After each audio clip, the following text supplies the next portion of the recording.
శుక్లాంబరధరం విష్ణుం శశివర్ణం చతుర్భుజం ప్రసన్నవదనం ధ్యాయేత్ సర్వవిఘ్నోపశాంతయేత్. గురుర్బ్రహ్మా గురుర్విష్ణుః గురుర్దేవో మహేశ్వరః గురుః సాక్షాత్ పరబ్రహ్మ తస్మై శ్రీ గురవై నమః.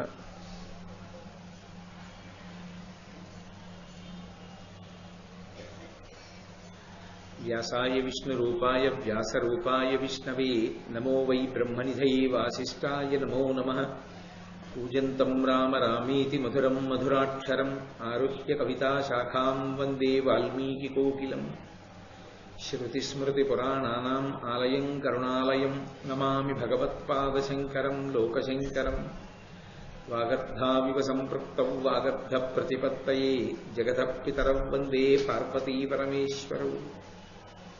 సూక్తిం సమగ్రయతున స్వయమేవ లక్ష్మీః శ్రీరంగరాజమహిషీ మధురైః కటాక్షైః వైదగ్ధ్యవర్ణకుణకుంభనగౌరవైర్యాం కండూలకర్ణకుహరాः కవయోధయంతి.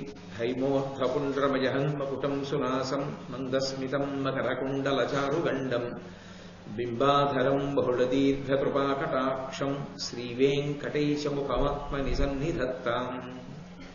విమలపటి కమలకుటి పుస్తకరుద్రాక్షసస్తహస్తపుటి కామాక్షి పక్ష్మలాక్షి కలిత విపంచి విభాసి వైరించి. మనోజవం మరుతతుల్యవేగం జితేంద్రియం బుద్ధిమతాం వరిష్టం వాతాత్మజం వనరయూధముఖ్యం శ్రీరామదూతం శిరసా నమామి. ఆపదామపహర్తారం దాతారం సర్వసంపదాం లోకాభిరామం శ్రీరామం భూయో భూయో నమామ్యహం. జయతు జయతు దేవో దేవకీనందనోయం జయతు జయతు కృష్ణో వృష్ణివంశప్రదీపః జయతు జయతు మేఘశ్యామలకోమలాంగో జయతు జయతు పృథ్వీ భారనాశో ముకుందః. హరి ఓం. పరమేశ్వర స్వరూపైన సభకి నమస్కారం.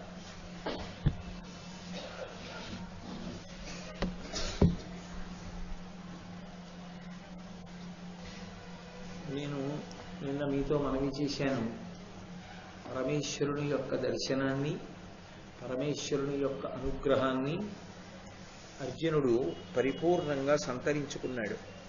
సంతరించుకున్నవాడై ఆ పాశుపతాస్త్రం యొక్క ప్రయోగ ఉపసంహారములను ఉపదేశపూర్వకంగా పరమశివుడి దగ్గర తెలుసుకుని తిరిగి గాంధీవాన్ని అక్షయబాణ తూణీరాల్ని పొందినటువంటి వాడయ్యాడు. పాశుపతాస్త్రాన్ని పొందినటువంటి కారణం చేత అర్జునుడు విశేషమైనటువంటి శక్తి సంపన్నుడయ్యాడు. అది భగవంతుని యొక్క అనుగ్రహం, గురువు యొక్క అనుగ్రహం అంటే అలా ఉంటుంది. వేదవ్యాస మహానుభావుడు ఎప్పుడైతే ధర్మరాజు గారు తమ పక్షంలో ఉన్న వారి యొక్క శక్తియుక్తులు అవతల ధార్తరాష్ట్రుల పక్షాన యుద్ధం చేసేటటువంటి వారి శక్తియుక్తులకి సరిపోవేమోనని బెంగ పెట్టుకుంటున్నటువంటి సందర్భంలో ఆ మధ్యలో వచ్చినటువంటి సమస్యని, ఆ వెలితిని పూడ్చడానికి ఆయన ప్రతిస్మృతి అన్న విద్యని ఉపదేశం చేసి సరి అయినటువంటి పథంలో నడిపించాడు. గురువు చెయ్యగలిగినది ఏమిటి అంటే పథాన్ని దర్శనం చేయిస్తాడు. ఈ మార్గంలో ప్రయాణించు అని చెప్తాడు. ఆ మార్గంలో ప్రయాణించవలసినటువంటి కర్తవ్యం శిష్యులదే అయి ఉంటుంది. ఉద్ధరేణ ఆత్మానం, ఎవరిని వారు ఉద్ధరించుకోవాలి తప్ప ఒకరిని ఇంకొకరు ఉద్ధరించేందుకు అవకాశం ఉండదు. ఎవరైనా మార్గాన్ని చెప్పగలరు తప్ప ఆ మార్గమునందు సువ్యవస్థితము కావడము, ఆ మార్గమునందు పూనికతో ఆచరించడము, ప్రయాణం చెయ్యడము సాధకునకు ఉండవలసినటువంటి లక్షణం.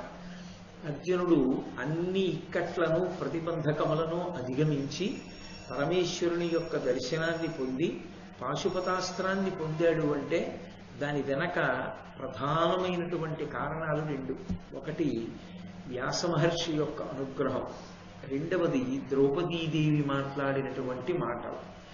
మహాభారతంలో ద్రౌపదీదేవి యొక్క వైశిష్ట్యం అంతా అక్కడ ఉంది. ఆవిడ మాట్లాడితే ఎప్పుడు ఎక్కడ ఎలా మాట్లాడాలో, ఆ మాట చేత ఏ ప్రయోజనాన్ని సాధించాలో దానికి అనుగుణంగా మాట్లాడుతుంది తప్ప అదే పనిగా మాట్లాడుతూ అవతల వాళ్ళకి ఇబ్బంది కలిగించేటటువంటి రీతిలో ప్రవర్తించడం ఆమె ఎందు ఉండదు. అది ఆమె మాట్లాడినటువంటి 2 పద్యాలు అంత అద్భుతమైనటువంటి పటిమ కలిగినటువంటి. సహనశక్తి, క్షమాగుణం బ్రాహ్మణుల యందు ఎక్కువ. క్షత్రియులు ప్రతీకారం తీర్చుకోవాలనుకుంటారు. అందుకని నాకు వచ్చే జన్మలో క్షత్రియ కుల సంజాతనై పుట్టకూడదు, నేను బ్రాహ్మణుల కులంలో పుడతానని అడిగింది వెడుతున్నటువంటి అర్జునుడితో. ఎందుకు ఆ ప్రస్తావన అంటే అవమానం తీర్చుకోవాలన్నది క్షత్రియ కులకాంత యొక్క లక్షణం. కానీ అలా తీర్చుకోవడానికి కావలసినంత శక్తి ఇప్పుడు లేదు అని ధర్మరాజు గారు అంటున్నాడు. ఇప్పుడు నీ భార్య యొక్క అవమానాన్ని తీర్చడానికి కావలసినటువంటి తపస్సుని అధ్యవసాయంతో చెయ్యవలసిన కర్తవ్యం నీ మీద ఉన్నది అని హెచ్చరిక చేస్తూ, నువ్వు అలా చెయ్యగలవు అని ఉత్సాహపరచడానికి వెంటనే ఆమె దిక్పాలకులను ప్రార్థన చేసి సమస్త దిక్కుల నుండి ఆయనకు అనుగ్రహము వర్షింపబడుగాక, రక్షింపబడుగాక అని ఆయనకి రక్ష పెడుతుంది. ద్రౌపదీదేవి యొక్క వాగ్వైభవము, ఆమె యొక్క పరిణతి, వేదవ్యాసుని యొక్క అపారమైన అనుగ్రహము మనకు అర్థమవుతాయి. ఆయా సందర్భములలో అవసరం ఏర్పడినప్పుడు ఎవరు పిలిచారు ఎవరు పిలవలేదు అని చూడకుండా పరిగెత్తికొచ్చి ఆర్తితో ఉన్న శిష్యుణ్ణి ఉద్ధరించడానికి ప్రయత్నం చెయ్యడం సద్గురువు యొక్క లక్షణం. శ్రీరామాయణంలో రామరావణ సంగ్రామం అవుతున్నప్పుడు అగస్త్యుల వారిని వచ్చి తనకి ఆదిత్య హృదయాన్ని ఉపదేశం చెయ్యమని రామచంద్రమూర్తి కోరుకోలేదు. కానీ రాముణ్ణి ఆ కష్టంలోంచి గట్టెక్కించడానికి అగస్త్య మహర్షే వచ్చి ఉపదేశం చేశారు. అలాగే అటు దుర్యోధనుడికి చెప్పాడు వేదవ్యాసుడు, వినలేదు. ఆయన యొక్క ఫలితాన్ని ఆయన అనుభవించాడు. ఇటు ధర్మరాజు గారికి చెప్పాడు, ధర్మరాజు గారు విన్నాడు. ధర్మరాజు గారి మాట అర్జునుడు విన్నాడు కాబట్టి అపారమైనటువంటి పరాక్రమాన్ని పొందగలిగాడు, అంత గొప్ప అస్త్రశక్తిని పొందగలిగాడు. అప్పుడు ఆయన ఆ తపస్సు పూర్తి చేసి పాశుపతాస్త్రాన్ని పొందినటువంటి సంతోషంతో ఇంద్రకీలాద్రి మీద కూర్చుని తపస్సు చేశాడు. ఆ ఇంద్రకీలాద్రి అనబడేటటువంటి శిఖరము ఉన్నటువంటి ఆ మందర పర్వత ప్రాంతానికి వీడ్కోలు చెబుతూ తాను బయలుదేరడానికి సంసిద్ధుడై నిలబడి ఉన్నటువంటి అర్జునుడికి హరుచేత సంప్రాప్తవరుడయ్య నరుడని ఎరిగి ఇంద్రుండు ధనీష ధర్మ వరుణ అశ్వినులతోడ సురగణ సహితుడై దివ్య విమానముల్ దివమునందు వెలుగంగా కౌరవ కుల వీరుపాలికి వరదుడై కరుణతో వచ్చే అట్టి అవసరమున ఘనరవ గభీరంబైన మధుర వాక్యమున ధర్మప్రభుండు ప్రీతి నిట్టులనియే బీభత్సునకు ధర్మ నిత్య పాండుపుత్ర నీకు మెచ్చి వరములిచ్చు వేట్క వచ్చిరి నెయ్యురై అమరనాథు దొట్టి అమరులెల్లా. ఆ సమయంలో పరమేశ్వరుడి చేత అనుగ్రహింపబడినటువంటి అర్జునుణ్ణి చూసి సంతోషించినటువంటి వాడై ఇంద్రుడు, ధనీషుడు అంటే కుబేరుడు, అలాగే యమధర్మరాజు గారు, పశ్చిమ దిక్కుకు అధిపతి అయినటువంటి వరుణుడు, అశ్వినీ దేవతలు, అనేక మంది దేవతలతో కూడి వచ్చినటువంటి వాళ్ళై వాళ్ళు ఆకాశంలో తమ తమ విమానముల యందు నిలబడ్డారు. నిలబడితే కౌరవ కుల వీరుపాలికి వరదుడై కరుణతో వచ్చే ఇంద్రుడు వచ్చి అట్టి అవసరమున ఘనరవ గభీరంబైన మధురవాక్యమున ధర్మప్రభుండు ప్రీతి నిట్టులనియ బీభత్సునకు వచ్చి నిలబడ్డ వాళ్ళు ఇంద్రుడు, మిగిలినటువంటి దేవతలు. మాట్లాడుతున్నవాడు యమధర్మరాజు గారు. ఎందుకు యమధర్మరాజు గారు మాట్లాడాలి? ఇంద్రుడి కొడుకు అర్జునుడు కదా. అర్జునుడు అస్త్ర సంపదని పొందితే సంతోషించి మొదట మాట్లాడవలసిన వాడు ఇంద్రుడు కదా. యమధర్మరాజు గారు ఎందుకు మాట్లాడాడు అంటే, యమధర్మరాజు గారు అంటే కేవలం ఉసురు తీసేవాడే కాదు, ధర్మమునందు విశేషమైనటువంటి అనురక్తి కలిగినటువంటి వాడు. ఆ అర్జునుడి యొక్క ధర్మానికి ఆయన రేపు పరాక్రమంతో పోరాడితే తన కుమారుడైనటువంటి ధర్మరాజు గారు పట్టం కట్టుకోబోతున్నాడు కనుక ఆ 5 అన్నదమ్ముల యొక్క ఐకమత్యాన్ని చూసి పొంగిపోయిన వాడై ఆ ధర్మప్రభుండు, ఆ ధర్మరాజు గారు ప్రీతితో బీభత్సునకు అర్జునుడితో అంటున్నాడు, ఓ ధర్మనిత్య, ఎల్లప్పుడూ ధర్మాన్ని ఆచరించేవాడా పాండుపుత్ర, నీకు వరములివ్వాలనేటటువంటి వేడుకతో మేమందరం బయలుదేరి వచ్చాం. కాబట్టి నువ్వు మా దగ్గర ఆ అనుగ్రహాన్ని పుచ్చుకోవలసింది అన్నాడు. అని ఆ దేవతల యొక్క దర్శనము చెయ్యాలి అంటే వాళ్ళు అదృశ్య రూపులై ఉండాలి అనుకుంటే సామాన్యుల యొక్క దృష్టికి వాళ్ళు గోచరం కారు. అందుకని ప్రత్యేకంగా యమధర్మరాజు గారు అర్జునుడికి దివ్య దృష్టిని అనుగ్రహించాడు. ఆ దివ్య దృష్టి చేత అర్జునుడికి దిక్పాలకులందరూ గోచరించారు. ఆ దివ్య దృష్టితో చూసినప్పుడు అక్కడ ఉన్నటువంటి ఆ దిక్పాలకులలో వరుణుడు వైఢూర్యపు రంగు ఎలా ఉంటుందో అలా ఉన్నాడు. యమధర్మరాజు గారు నల్లటి రంగుతో ఉన్నాడు. కుబేరుడు బంగారు వర్ణంలో మెరిసిపోతున్నాడు. వాళ్ళు ఆ విమానాల్లోంచి దిగి వచ్చారు. దిగి వచ్చి, నువ్వు బ్రహ్మగారి ఆదేశం మేరకు ఈ భూమి మీద పుట్టినటువంటి నరుడు అనబడేటటువంటి ఆది ఋషి అర్జునుడిగా వచ్చావు. భూభారాన్ని తగ్గించడానికి నారాయణుడు అనబడేటటువంటి ఋషి కృష్ణ పరమాత్మగా అవతరిస్తే నరుడివైనటువంటి నీవు అర్జునుడిగా వచ్చావు. ఇప్పుడు నువ్వు దేవతల యొక్క పరిపూర్ణమైనటువంటి అనుగ్రహ విశేషానికి నోచుకున్న కారణం చేత రాబో కాలంలో సూర్యాంశతో జన్మించినటువంటి కర్ణుణ్ణి, దైత్య దానవ గంధర్వ యక్షుల్ని, దానవాంశలతో వచ్చి భూమి మీద పరిపాలిస్తున్నటువంటి రాజులందరినీ సంహారం చేస్తావు. భూమి మీద మళ్ళీ ధర్మాన్ని నిలబెట్టడంలో కృతకృత్యుడవుతావు అని చెప్పారు. చెబితే ఇంద్రుడు దేవతలకి నువ్వు ఉపకారం చెయ్యగలిగినటువంటి వాడివి కాబట్టి నువ్వు అలా ఉపకారం చెయ్యడానికి నీకు నేను ప్రత్యేకంగా మాతలికిచ్చి ఒక రథాన్ని పంపిస్తాను. ఆ రథం ఎక్కి నువ్వు ఇంద్రసభకి రావలసింది అన్నాడు. తప్పకుండా వస్తాను అని అర్జునుడు ఇంద్రుని యొక్క ఆహ్వానాన్ని అంగీకరించాడు. అంగీకరించిన తర్వాత వరుణుడు తన పాశములు, వరుణ పాశములు అంటారు, ఆ పాశముల చేత బంధిస్తాడు. బలిచక్రవర్తిని బంధించారు వరుణ పాశాలతో. ఆ వరుణుడు తన పాశముల చేత ఎవరినైనా కట్టేయగలిగినటువంటి ఆ శక్తిని, ఆ అస్త్రాన్ని, వరుణపాశములు అనబడేటటువంటి అస్త్రశక్తిని సమంత్రకంగా అర్జునుడికి ఉపదేశం చేశాడు. అలాగే కుబేరుడు కౌబేరాస్త్రాన్ని ఇచ్చాడు. ఇచ్చిన తరువాత వాళ్ళ దగ్గర ఆయా అస్త్రములను ఉపదేశమును పొందినటువంటి వాడై ఇక ఇంద్రుడి కనుపన మాతలి రథాన్ని తీసుకొస్తే ఆ రథం ఎక్కి ఇంద్రసభకి వెళ్ళడానికి సిద్ధపడుతున్నాడు ఆ అర్జునుడు. ఇంతలో ఆ పైనుంచి ఆ రథం వచ్చింది. ఆ రథం ఎంత గొప్పగా ఉందన్నారంటే నన్నయ్య గారు, వారిద మార్గంబు వలన మహానీల వైజయంతి విభవంబు వెలయ ఆబద్ధ వివిధ రత్నావళి ప్రభచేసి రమ్యమై రోదోంతరంబు వెలుగా ఉరునేమి రవమున ఉర్వరాధరధరీ ముఖములు ప్రతిశబ్దము కరితంబులగుచుండ నానావిధాయుధంబులు దాల్చి అశని విద్యుత్ సహస్రాభిశోభితాభ్రసదృశమై మహాజమాశ్వాయుత వాహ్యమానమైన వరరథంబు అఘవునాజ్ఞ చేసి మాతలియుక్తమై ఇంద్రతనయుడున్న ఎడకు వచ్చి. ఆ ఇంద్రుని యొక్క రథం ఈ భూమండలం మీద దిగడం కోసమని వచ్చి ఆకాశంలో నిలబడింది. అది వైజయంతి అంటే దాని యొక్క పతాకం ముదురు నీలం రంగులో ప్రకాశిస్తోందట. అది ఆకాశంలో వచ్చి నిలబడితే దాని పతాకం కనపడింది. అక్కడ ఆబద్ధ వివిధ రత్నావళి ప్రభచేసి రమ్యమై రోదోంతరంబు విలుంగా, దానికి కట్టబడినటువంటి రత్నాల హారముల యొక్క కాంతి చేత ఆ రథానికి కింద, రథానికి పైన, రథానికి పక్కలా ఉన్నటువంటి చీకటి అంతా తొలగతోయబడి విశేషమైనటువంటి కాంతులు అలుముకున్నాయి.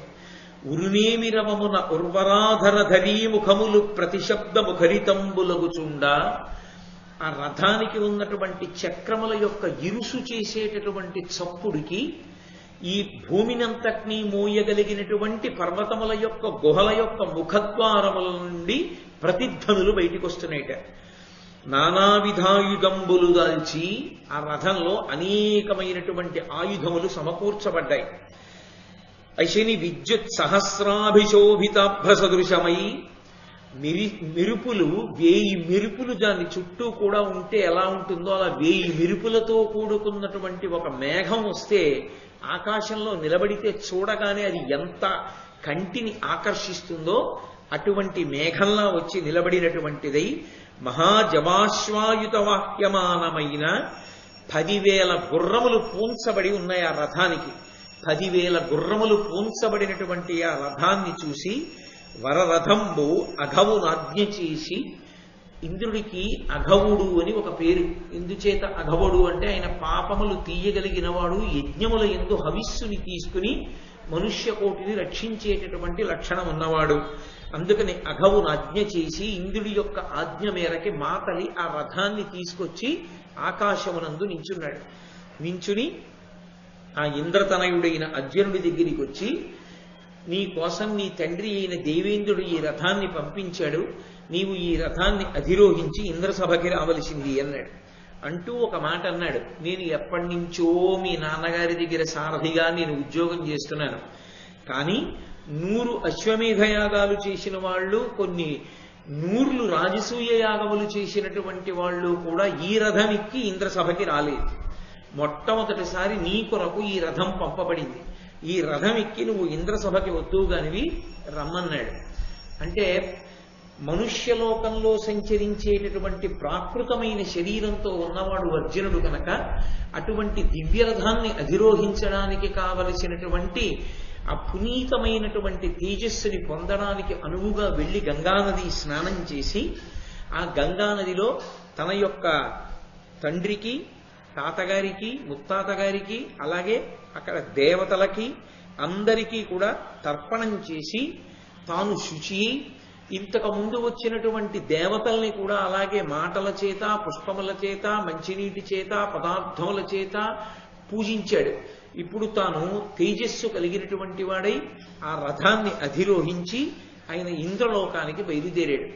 ఆ ఇంద్రలోకం దగ్గరికి వస్తుంటేనే చూశాడు, ఆ ఇంద్రలోకం బయట ఐరావతమనబడేటటువంటి ఇంద్రుడు అధిరోహించి వెళ్ళేటటువంటి ఏనుగు నిలబడింది. అది నిలబడితేట ఒక పెద్ద పర్వతమే వచ్చి నిలబడిందా అన్నట్టుగా ఉంది. దాని యొక్క మదజల ధారల చేత పెద్ద మేఘం కురిసేసి వెళ్ళిపోతే పర్వతం నుంచి జలధారలు కారుతుంటే ఎలా ఉంటుందో అలా ఆ మదజల ధారలు కారుతున్నాయిట ఏనుక్కి. అది బయట నిలబడి ఉంది. చూశాడు ఆ ఇంద్రలోకం వంక. పరమ ధర్మస్థితి ప్రజ ప్రీతిగాంచిన రాజులకు, ఉదగ్రరణమునందు పతుల ప్రస్తవమున ప్రాణముల్ విడిచిన వీరులకును, యజ్ఞ విధులు చేసి సురలను వసుమతీసురులను తనిసిన ధర్మాత్ములకును, మహాతపసులకు నిలయంబులై రమణీయంబులగునట్టి హర్మ్య విమాన సంహతుల దాని, సకల భువనంబులంగల సత్పురములకెల్లా ఎక్కుడగుదగి, శిఖీందు రవుల దీప్తి లేకున్న తనదైన దివ్య దీప్తి విస్తరంబున ఎప్పుడు వెలుగుదాని. ఆ అమరావతి నగరం ఇంద్రుని యొక్క రాజధాని. ఆ అమరావతి నగరం వంక చూశాడు. ఇత పూర్వం ఇంద్ర సభ గురించి చెప్పారు సభాపర్వంలో. ఇప్పుడు ఆ అమరావతి నగరం ఇంద్రుడి యొక్క రాజధాని గురించి మాట్లాడుతున్నారు. అటువంటి ఇంద్రుడి యొక్క రాజధాని అయిన అమరావతి నగరంలో ప్రవేశించాలి అంటే ఎటువంటి పుణ్యం చేసిన వాళ్ళైతే అసలు ఆ స్వర్గలోకంలోకి ప్రవేశించగలరు అన్నది చెప్తున్నారు. పరమధర్మస్థితి ప్రజప్రీతిగాంచిన రాజులకు, పరమ ధార్మికులై ఎప్పుడూ ధర్మాన్ని తప్పకుండా ధార్మికమైన రీతిలో తన రాజ్యములోని ప్రజలను పరిపాలించినటువంటి సద్గుణోపేతులైనటువంటి రాజులు ఆ స్వర్గలోక ప్రవేశం చేస్తారు. అలాగే ఉదగ్ర రణమునందు పతుల ప్రస్తవమున ప్రాణముల్ విడిచిన వీరులకును, తనని నమ్ముకున్నటువంటి ప్రభువు కోసం మహోగ్రమైనటువంటి యుద్ధంలో పోరాటం చేసి వెన్నివ్వకుండా తమ శరీరాన్ని ఆ యుద్ధంలో విడిచిపెట్టినటువంటి వీరులైనటువంటి వారు ఆ స్వర్గలోకాన్ని అలంకరిస్తారు. యజ్ఞ విధుల చేసి సురలను వసుమతీసురులను తనిపిన ధర్మాత్ములకును, బ్రహ్మాండమైనటువంటి యజ్ఞాలు చేసి ఆ యజ్ఞాలలో ఇవ్వబడినటువంటి హవిస్సు చేత దేవతలని తృప్తులను చేసి, అలాగే ఆ యజ్ఞ కార్యాన్నంతటినీ నిర్వహించినటువంటి బ్రాహ్మణోత్తములకు భూరి సంభావనలిచ్చినటువంటి పరమధార్మికులైనటువంటి వారు ఎవరుంటారో వాళ్ళందరూ కూడా స్వర్గలోక ప్రవేశం చేస్తారు. మహాతాపసులకు నిలయంబులై రమణీయంబులగునట్టి హర్మ్య విమాన సంహతుల దాని, అనేక మంది గొప్ప తపస్సు చేసినటువంటి వ్యక్తుల యొక్క సమూహములు నివసించేటటువంటి బంగారు మేడలు గోపురములతో కూడుకున్నటువంటి ఆ అమరావతి నగర శోభను చూసినటువంటి వాడై, సకల భువనంబులంకల సత్పురములకెల్ల ఎక్కుడనదగి అసలు ఈ బ్రహ్మాండములన్నిటిలోనూ అన్ని లోకములలోనూ కూడా ఉన్నటువంటి పురముల కల్లా శ్రేష్టమైనదిగా చెప్పబడేటటువంటి ఆ అమరావతి నగరాన్ని చూసినటువంటి వాడై శిఖీందు రవుల దీప్తి లేకున్న తనదైన దివ్య దీప్తి విస్తరంబున ఎప్పుడు వెలుగుదాని. సూర్యుడు, చంద్రుడు, అగ్ని ఈ మూడు అక్కడ ప్రకాశించకపోయినా తనదైన దీప్తి చేత, తనదైన కాంతి చేత తాను ప్రకాశించగలిగినటువంటి లక్షణం ఉన్నటువంటి ఆ అమరావతి నగరాన్ని చూసి అర్జునుడు పరమ సంతోషాన్ని పొందినటువంటి వాడై ఆ అమరావతి నగర ప్రవేశం చేశాడు, స్వర్గలోకంలోకి వెళ్ళాడు. ఎన్ని కార్యాలు చేసినా స్వర్గలోక ప్రవేశం ఇవ్వరు కొంతమందికి. ఎవరెవరికి స్వర్గలోక ప్రవేశం ఇవ్వరు అని అడిగారు. వాళ్ళు ఎన్ని పుణ్యాలు చేసిన వారైనా ఈ 5 రాకపోతే మాత్రం వాళ్ళకి స్వర్గలోక ప్రవేశాధికారం ఇవ్వరు. మొట్టమొదటిది ఇది, ఆహితాగ్నులు కాని వారు ప్రవేశించడానికి వీలు లేదు. వేదాన్ని నమ్మి ప్రతిరోజు అగ్నిహోత్రం చేసి నిత్యాగ్నిహోత్రీకులై అగ్నిహోత్రం చెయ్యనటువంటి వారికి స్వర్గలోక ప్రవేశం లేదు. కాబట్టి నేను ఎందుకు నవ్వానో మీకు అందరికీ అర్థమై ఉంటుంది. అలాగే జీవితంలో ఎన్నడూ తీర్థయాత్ర చెయ్యనటువంటి వాడెవరున్నాడో అటువంటి వాడికి ఎన్నడూ స్వర్గలోక ప్రవేశాన్ని కల్పింపరు. స్వర్గలోకంలో ప్రవేశించాలి అంటే కనీసార్హతలు ఇవి ఉండాలి. తీర్థయాత్ర చేసిన వాడై ఉండాలి. తీర్థయాత్ర అంటే ఏదో ఒక క్షేత్రానికి వెళ్ళి భగవద్ దర్శనం ఒకటి చేసుకుని తిరిగి రావడం కాదు. అక్కడ ఉండేటటువంటి తీర్థమునందు సంకల్ప సహితమైనటువంటి స్నానం చేసిన వాడెవరున్నాడో వాడు. అటువంటి తీర్థయాత్ర చేసినటువంటి వాడికి చెయ్యని వాణ్ణి స్వర్గలోక ప్రవేశం చెయ్యనివ్వరు. అసత్యాలాడడమే జీవితంలో ప్రయోజనంగా పెట్టుకుని ఎప్పుడూ అబద్ధాలాడే అలవాటు ఉన్నవాణ్ణి అందులోకి రానివ్వరు. వేదాలకు విశ్వసనీయతను కల్పించకుండా వేదమును మనం నమ్మాలనేటటువంటి బుద్ధిని విడిచిపెట్టి వేదములకు వ్యతిరేకంగా మాట్లాడడం అలవాటు చేసుకున్న వాడికి స్వర్గలోక ప్రాప్తి ఉండదు. అలాగే మాంసాహారమును తినేటటువంటి వారికి స్వర్గలోక ప్రవేశం కల్పింపరు. అలాగే యుద్ధంలో వెన్ను చూపించి శత్రువుతో పోరాడకుండా పారిపోయినటువంటి వాడికి స్వర్గలోక ప్రవేశము కల్పింపబడదు. కాబట్టి ఈ పైన చెప్పినటువంటి లక్షణములు ఎవరికి ఉన్నాయో వాళ్ళు ఎన్ని పుణ్యకర్మలు చేసినటువంటి వారైనప్పటికీ వారు స్వర్గలోక ప్రవేశం చెయ్యడానికి వారికి అధికారం ఇవ్వరు.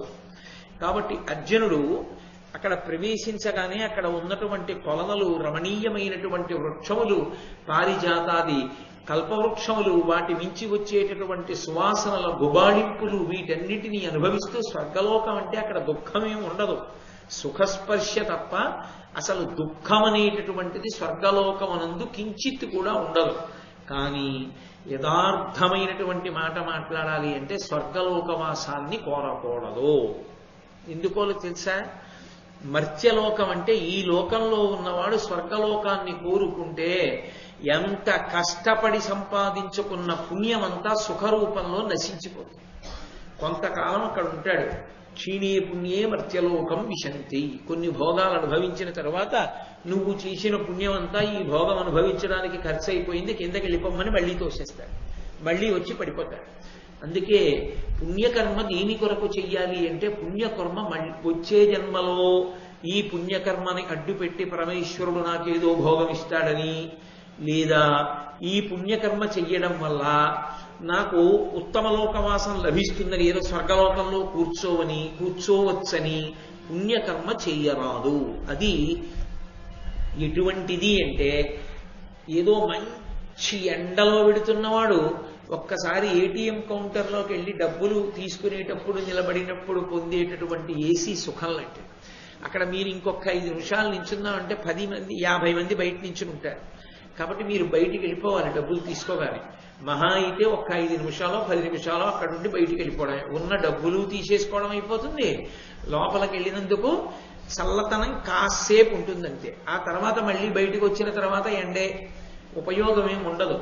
అందుకే పుణ్యకర్మ దేని కొరకు ఉపయోగపడాలని భగవంతుణ్ణి ప్రార్థన చెయ్యాలంటే చిత్తశుద్ధి కలగడానికి మార్గము కావాలి అని కోరుకోవాలి. ఎందుచేత అంటే ఎన్ని కోట్ల జన్మల నుండో చిత్తమును మలినము పట్టి ఉంది. ఆ చిత్తము శుభ్రపడితే తప్ప అందులోకి పరమేశ్వరుడు జ్ఞానామృతాన్ని కటాక్షించలేడు. ఆ జ్ఞానము కలిగిన నాడు తప్ప మోక్షము రాదు. మోక్షము కలిగితే తప్ప మళ్లీ పునర్జన్మ స్వీకరించవలసినటువంటి అవసరము పోదు. కాబట్టి పునరావృత్తి రహిత శాశ్వత శివ సాయుధ్య స్థితిని పొందడానికి, మోక్షాన్ని పొందడానికి పుణ్యకర్మ దేనికి పనికి రావాలి అంటే చిత్తశుద్ధి కొరకు పనికి రావాలి. అంతేకాని నేను ఇన్ని చేశానండి, అది చేశానండి, ఇది చేశానండి అన్నది మళ్లీ సుఖరూపంలో అనుభవించడం కోసము అని పెట్టుబడిగా పెట్టుకున్నవాడు మళ్లీ పుట్టవలసిన అవసరం వస్తుంది. ఆ భోగాలన్నీ అయిపోయిన తర్వాత మళ్లీ చేసుకోవడానికి మళ్లీ కిందకు పోవాలి. పొరపాటున పాపం చేస్తే తిరియక్కుల్లోకి పోవాలి.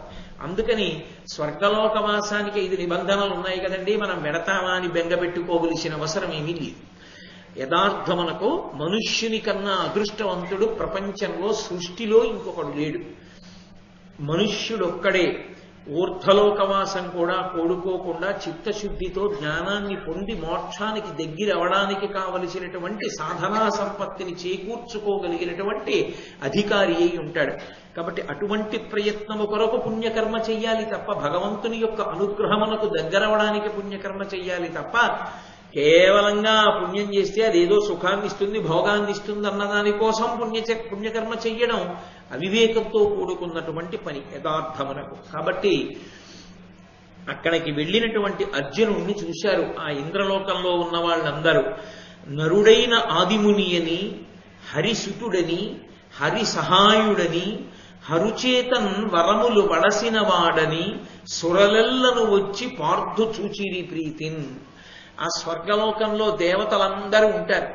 ఆ దేవతలందరూ అర్జునుడిని చూడడానికి వచ్చారట. ఎందుకు అర్జునుడిని చూడడం అంటే, అర్జునుడిని చూడడానికి వాళ్ళు కొన్ని కారణాలు చెప్పారు. అందుకు వచ్చామయ్యా ఈయన్ని చూడడానికి అన్నారు. నరుడైన ఆదిముని అని, ఆయన మొట్టమొదటి ముని నరనారాయణులలో. ఆ ఆదిముని అయినటువంటి నరుడు అర్జునుడిగా భూమి మీద అవతరించాడు. కాబట్టి మహర్షి దర్శనం అభ్యున్నతి హేతు. మహాపురుష దర్శనం ఉత్తినే పోదు. లోకంలో మహాభక్తి తత్పరుడైనటువంటి వ్యక్తిని దర్శించినంత మాత్రం చేత విశేషమైనటువంటి ఫలితం లభిస్తుంది. శివమహాపురాణంలో వ్యాసుల వారు ఒక మాట చెప్పారు. అపారమైనటువంటి శివభక్తి తత్పరుడైన వ్యక్తి పూజామందిరంలోకి వెళ్లి శివార్చన చేసుకుని తలుపు తీసి పూజామందిరంలోంచి బయటికి వస్తుండగా ఆయనని ఎవరు చూశారో వాళ్ళ ఖాతాలో త్రివేణీ సంగమ స్నానం చేశారు ఆ రోజున అన్న ఫలితాన్ని వేస్తారు. కాబట్టి భగవద్భక్తి తత్పరులైనటువంటి వారి దర్శనమే చాలు, అంత గొప్పది. అది లభించమంటే లభించేది కాదు. మహాత్ముల దర్శనము, భాగవత దర్శనము విశేష ప్రయోజనమును సాధించుకోవడానికి హేతువు.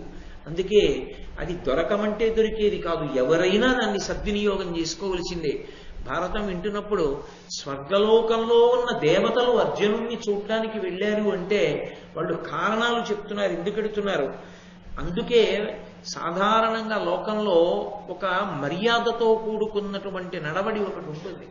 మహాత్ములైనటువంటి వారు నిరంతరము భగవదర్చన యందు నిపుణులైనటువంటి వారు సన్యాసాశ్రమమునందున్నప్పటికీ కూడా పీఠాధిపత్యమును స్వీకరించడానికి అర్హత పొందినటువంటి వారై శంకర భగవత్పాదాచార్య స్వామి వారు తప్ప ఏ ఇతరులు పీఠమును స్థాపించిన వారు లేరు. సనాతన ధర్మమునందు కూడా ఏ సంప్రదాయములోనూ పీఠములు పెట్టినటువంటి ఆచార్యులు లేరు. పీఠస్థాపన చేసినటువంటి ఏకైక ఆచార్యుడు శంకర భగవత్పాదులొక్కరే. మళ్లీ అవైదికమైన వాదనలు భరతఖండంలోకి ప్రవేశించకూడదని తూర్పున జగన్నాథులో గోవర్ధన పీఠము, పడమర ద్వారకలో కాళికాపీఠము, ఉత్తరమున బదరికాశ్రమములో జ్యోతిపీఠము, దక్షిణమున శృంగగిరిలో శారదాపీఠము ఉంచినటువంటి మహాపురుషులు శంకర భగవత్పాదులు. వారి సంకల్పమును అనుసరించే ఇప్పటికీ ఆ పీఠములకు నిరంతరంగా అవిచ్ఛిన్నంగా గురు పరంపర మహాత్ములైనటువంటి వారి చేత అధివసింపబడి నడుస్తోంది. అటువంటి మహాపురుషులైనటువంటి వారు ఒక ఊర్లోకి వచ్చి కొంతకాలం ఉంటే ఆ మహాత్ముల యొక్క పాద స్పర్శ చేత ఆ భూమి పునీతమవుతుంది. వారు వచ్చినప్పుడు వారితో పాటుగా కొన్ని వస్తాయి. వారు నిరంతరం కొన్ని విశేషమైనటువంటి మూర్తులను ఆరాధన చేస్తారు.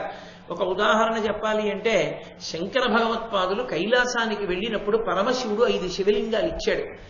ఆ 5 శివలింగాలలో 2 శివలింగాలు పరమశివుడి చేతి చేత ఈయబడినటువంటి 2 శివలింగములు ఇప్పటికీ దక్షిణాన, ఒకటి శృంగగిరిలో శృంగేరి పీఠంలో శృంగేరి పీఠాచార్యులు ఎవరుంటారో వారు ప్రతిరోజు ప్రదోష వేళలో చంద్రమౌళీశ్వరారాధన అన్న పేరుతో భోగలింగానికి అభిషేకం చేస్తూ ఉంటారు.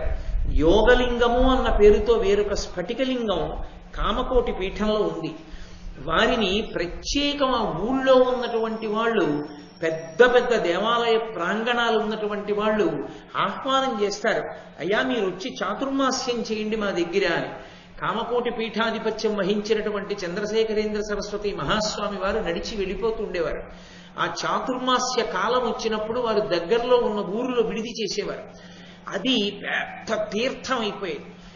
కొన్ని ప్రదేశాలలో అయితే ఎంత ఆశ్చర్యకరమైన సందర్భాలు జరిగాయంటే వారు కేవలంగా ఒక చిన్న ఇంట్లో ఉండి ఆరాధన చేసేవారు. ఎంత నియమంతో కూడుకున్న ఆరాధన అంటే, ఒకరోజు వారు చంద్రమౌళీశ్వరలింగానికి అభిషేకం చేసుకోవడానికి నిత్యానుష్ఠానానికి కూర్చున్నారు. ఇల్లంతా పొగ పట్టేసి ఉంది. అక్కడ ఆ వంట చేస్తున్నారు, ఆ నైవేద్యానికి కావలసినవి వండుతున్నారు. ఆ వండుతున్నప్పుడు పొగొచ్చేసి గదంతా పట్టేసింది. ఎలా చేసుకుంటారు ఈయన అనుకున్నారు. ఆయన ఒక్క మాట అనలేదు ఎవరిని. ఆయన తిన్నగా వచ్చి పొయ్యి పక్కన కూర్చుని అనుష్ఠానం చేశారు. అంతా అయిపోయిన తర్వాత అడిగారు, అయ్యా మీకు చాలా ఇబ్బంది కలిగిందని. ఆయన అన్నారు, పొగ అంతటా వ్యాపిస్తుంది, పొయ్యి దగ్గర ఉండదు, అందుకే పొయ్యి దగ్గర కూర్చుని చేశారన్నారు. ఆయనకి శౌచానికి దోషం వచ్చిందని అనుమానం వస్తే ఆయన చెట్టు మీద ఎక్కి కూర్చొని అనుష్ఠానం చేసేవారు. ఇదే కాకినాడ పట్టణంలో కంచికామకోటి పీఠాధిపతులు పరమాచార్య స్వామి వారు చెట్టు మీద కూర్చొని అనుష్ఠానం చేశారు. అటువంటి మహాపురుషులు ఒకానొకప్పుడు ఆయన ద్రవిడ దేశంలో ఒక పల్లెటూరులో ఉన్నారు చాతుర్మాస్యానికి. ఉంటే ఆయన తెల్లవారి అనుష్ఠానం చేసుకుని బయటికి వచ్చేటప్పటికి ఆయన దర్శనం కోసం ఊరంతా నిండిపోయి, పక్క ఊళ్ళ నుంచి వచ్చినటువంటి పల్లెటూళ్ళ నుంచి వచ్చినటువంటి జనుల చేత ఇంతమందికి దర్శనం ఎలా ఇవ్వాలి అని అనుమానం వచ్చి నిచ్చెన వేస్తే నిచ్చెనెక్కి ఆ ఇంటి పైకప్పు మీద నించుని చెయ్యి ఊపేవారు. ఆయన దర్శనం చాలు. అటువంటి మహాత్ముల్ని తీసుకొస్తారు చాతుర్మాస్యం చేయమని. ఎందుకని ఉత్తప్పుడు సన్యాస ధర్మంలో వారు ఒక చోట ఉండకూడదు, వెళ్ళిపోతూ ఉంటారు. పీఠార్చన కొరకు ఉంటే ఉండొచ్చు కాక తపోభూములుగా మార్చుకుని తపస్సు చేసుకున్నది ఒక్క పీఠాధిపతులకి, అన్యులకు ఇది లేదు, మినహాయింపు లేదు. కాబట్టి అటువంటి పీఠాధిపతులు కూడా దేశ సంచారం చేసేటప్పుడు చాతుర్మాస్యంలో వర్షాకాల ప్రారంభం నుండి ఉండిపోతారు. అందుకే ప్రత్యేకంగా వెళ్ళి అభ్యర్థిస్తారు, అయ్యా మా ఊళ్ళో చాతుర్మాస్యం చేయండి, మా దేవాలయంలో చాతుర్మాస్యం చేయండి అని అడుగుతారు. వారు వచ్చి విడిది చేస్తారు దేవాలయంలో. వారు వచ్చి ఉన్న కారణం చేత ఎన్ని ఊళ్ళ నుంచి ఎంతమంది మహాత్ములో బయలుదేరి వస్తారు వారి దర్శనానికి. వారు సాయంకాలం అయ్యేటప్పటికీ చంద్రమౌళీశ్వరారాధన చేస్తూ ఉంటారు. కొన్ని వేల మంది వచ్చి ప్రతిరోజు తీర్థం తీసుకుంటూ ఉంటారు. అటువంటి సంప్రదాయ పీఠాలని అధివసించినటువంటి మహాపురుషులు వచ్చి చాతుర్మాస్యం చేస్తే నిజంగా ఆ ఊరు పునీతం అయిపోతుంది. ఎన్నో పురాణ ప్రవచనాలు జరుగుతాయి, వారి అనుగ్రహ భాషణాలు జరుగుతాయి, ఎన్నో యజ్ఞయాగాది క్రతువులు జరుగుతాయి వారి సమక్షంలో. ఎందరో విద్వాంసులు వస్తారు, ఎన్నో గ్రంథములు ఆవిష్కరింపబడతాయి. ఎంత అద్భుతంగా ఉంటుందో! ఈ భారతం చెప్పుకున్నటువంటి విశేషాన్ని అడ్డుపెట్టి శ్రీకృష్ణ పరమాత్మ అయ్యప్ప స్వామి అనుగ్రహించి మన దేవాలయ ప్రాంగణంలో కూడా ఎప్పుడైనా అటువంటి చాతుర్మాస్యం చేసుకునేటటువంటి భాగ్యాన్ని పరమేశ్వరుడు కృప చెయ్యాలని ప్రార్థన చేద్దాం.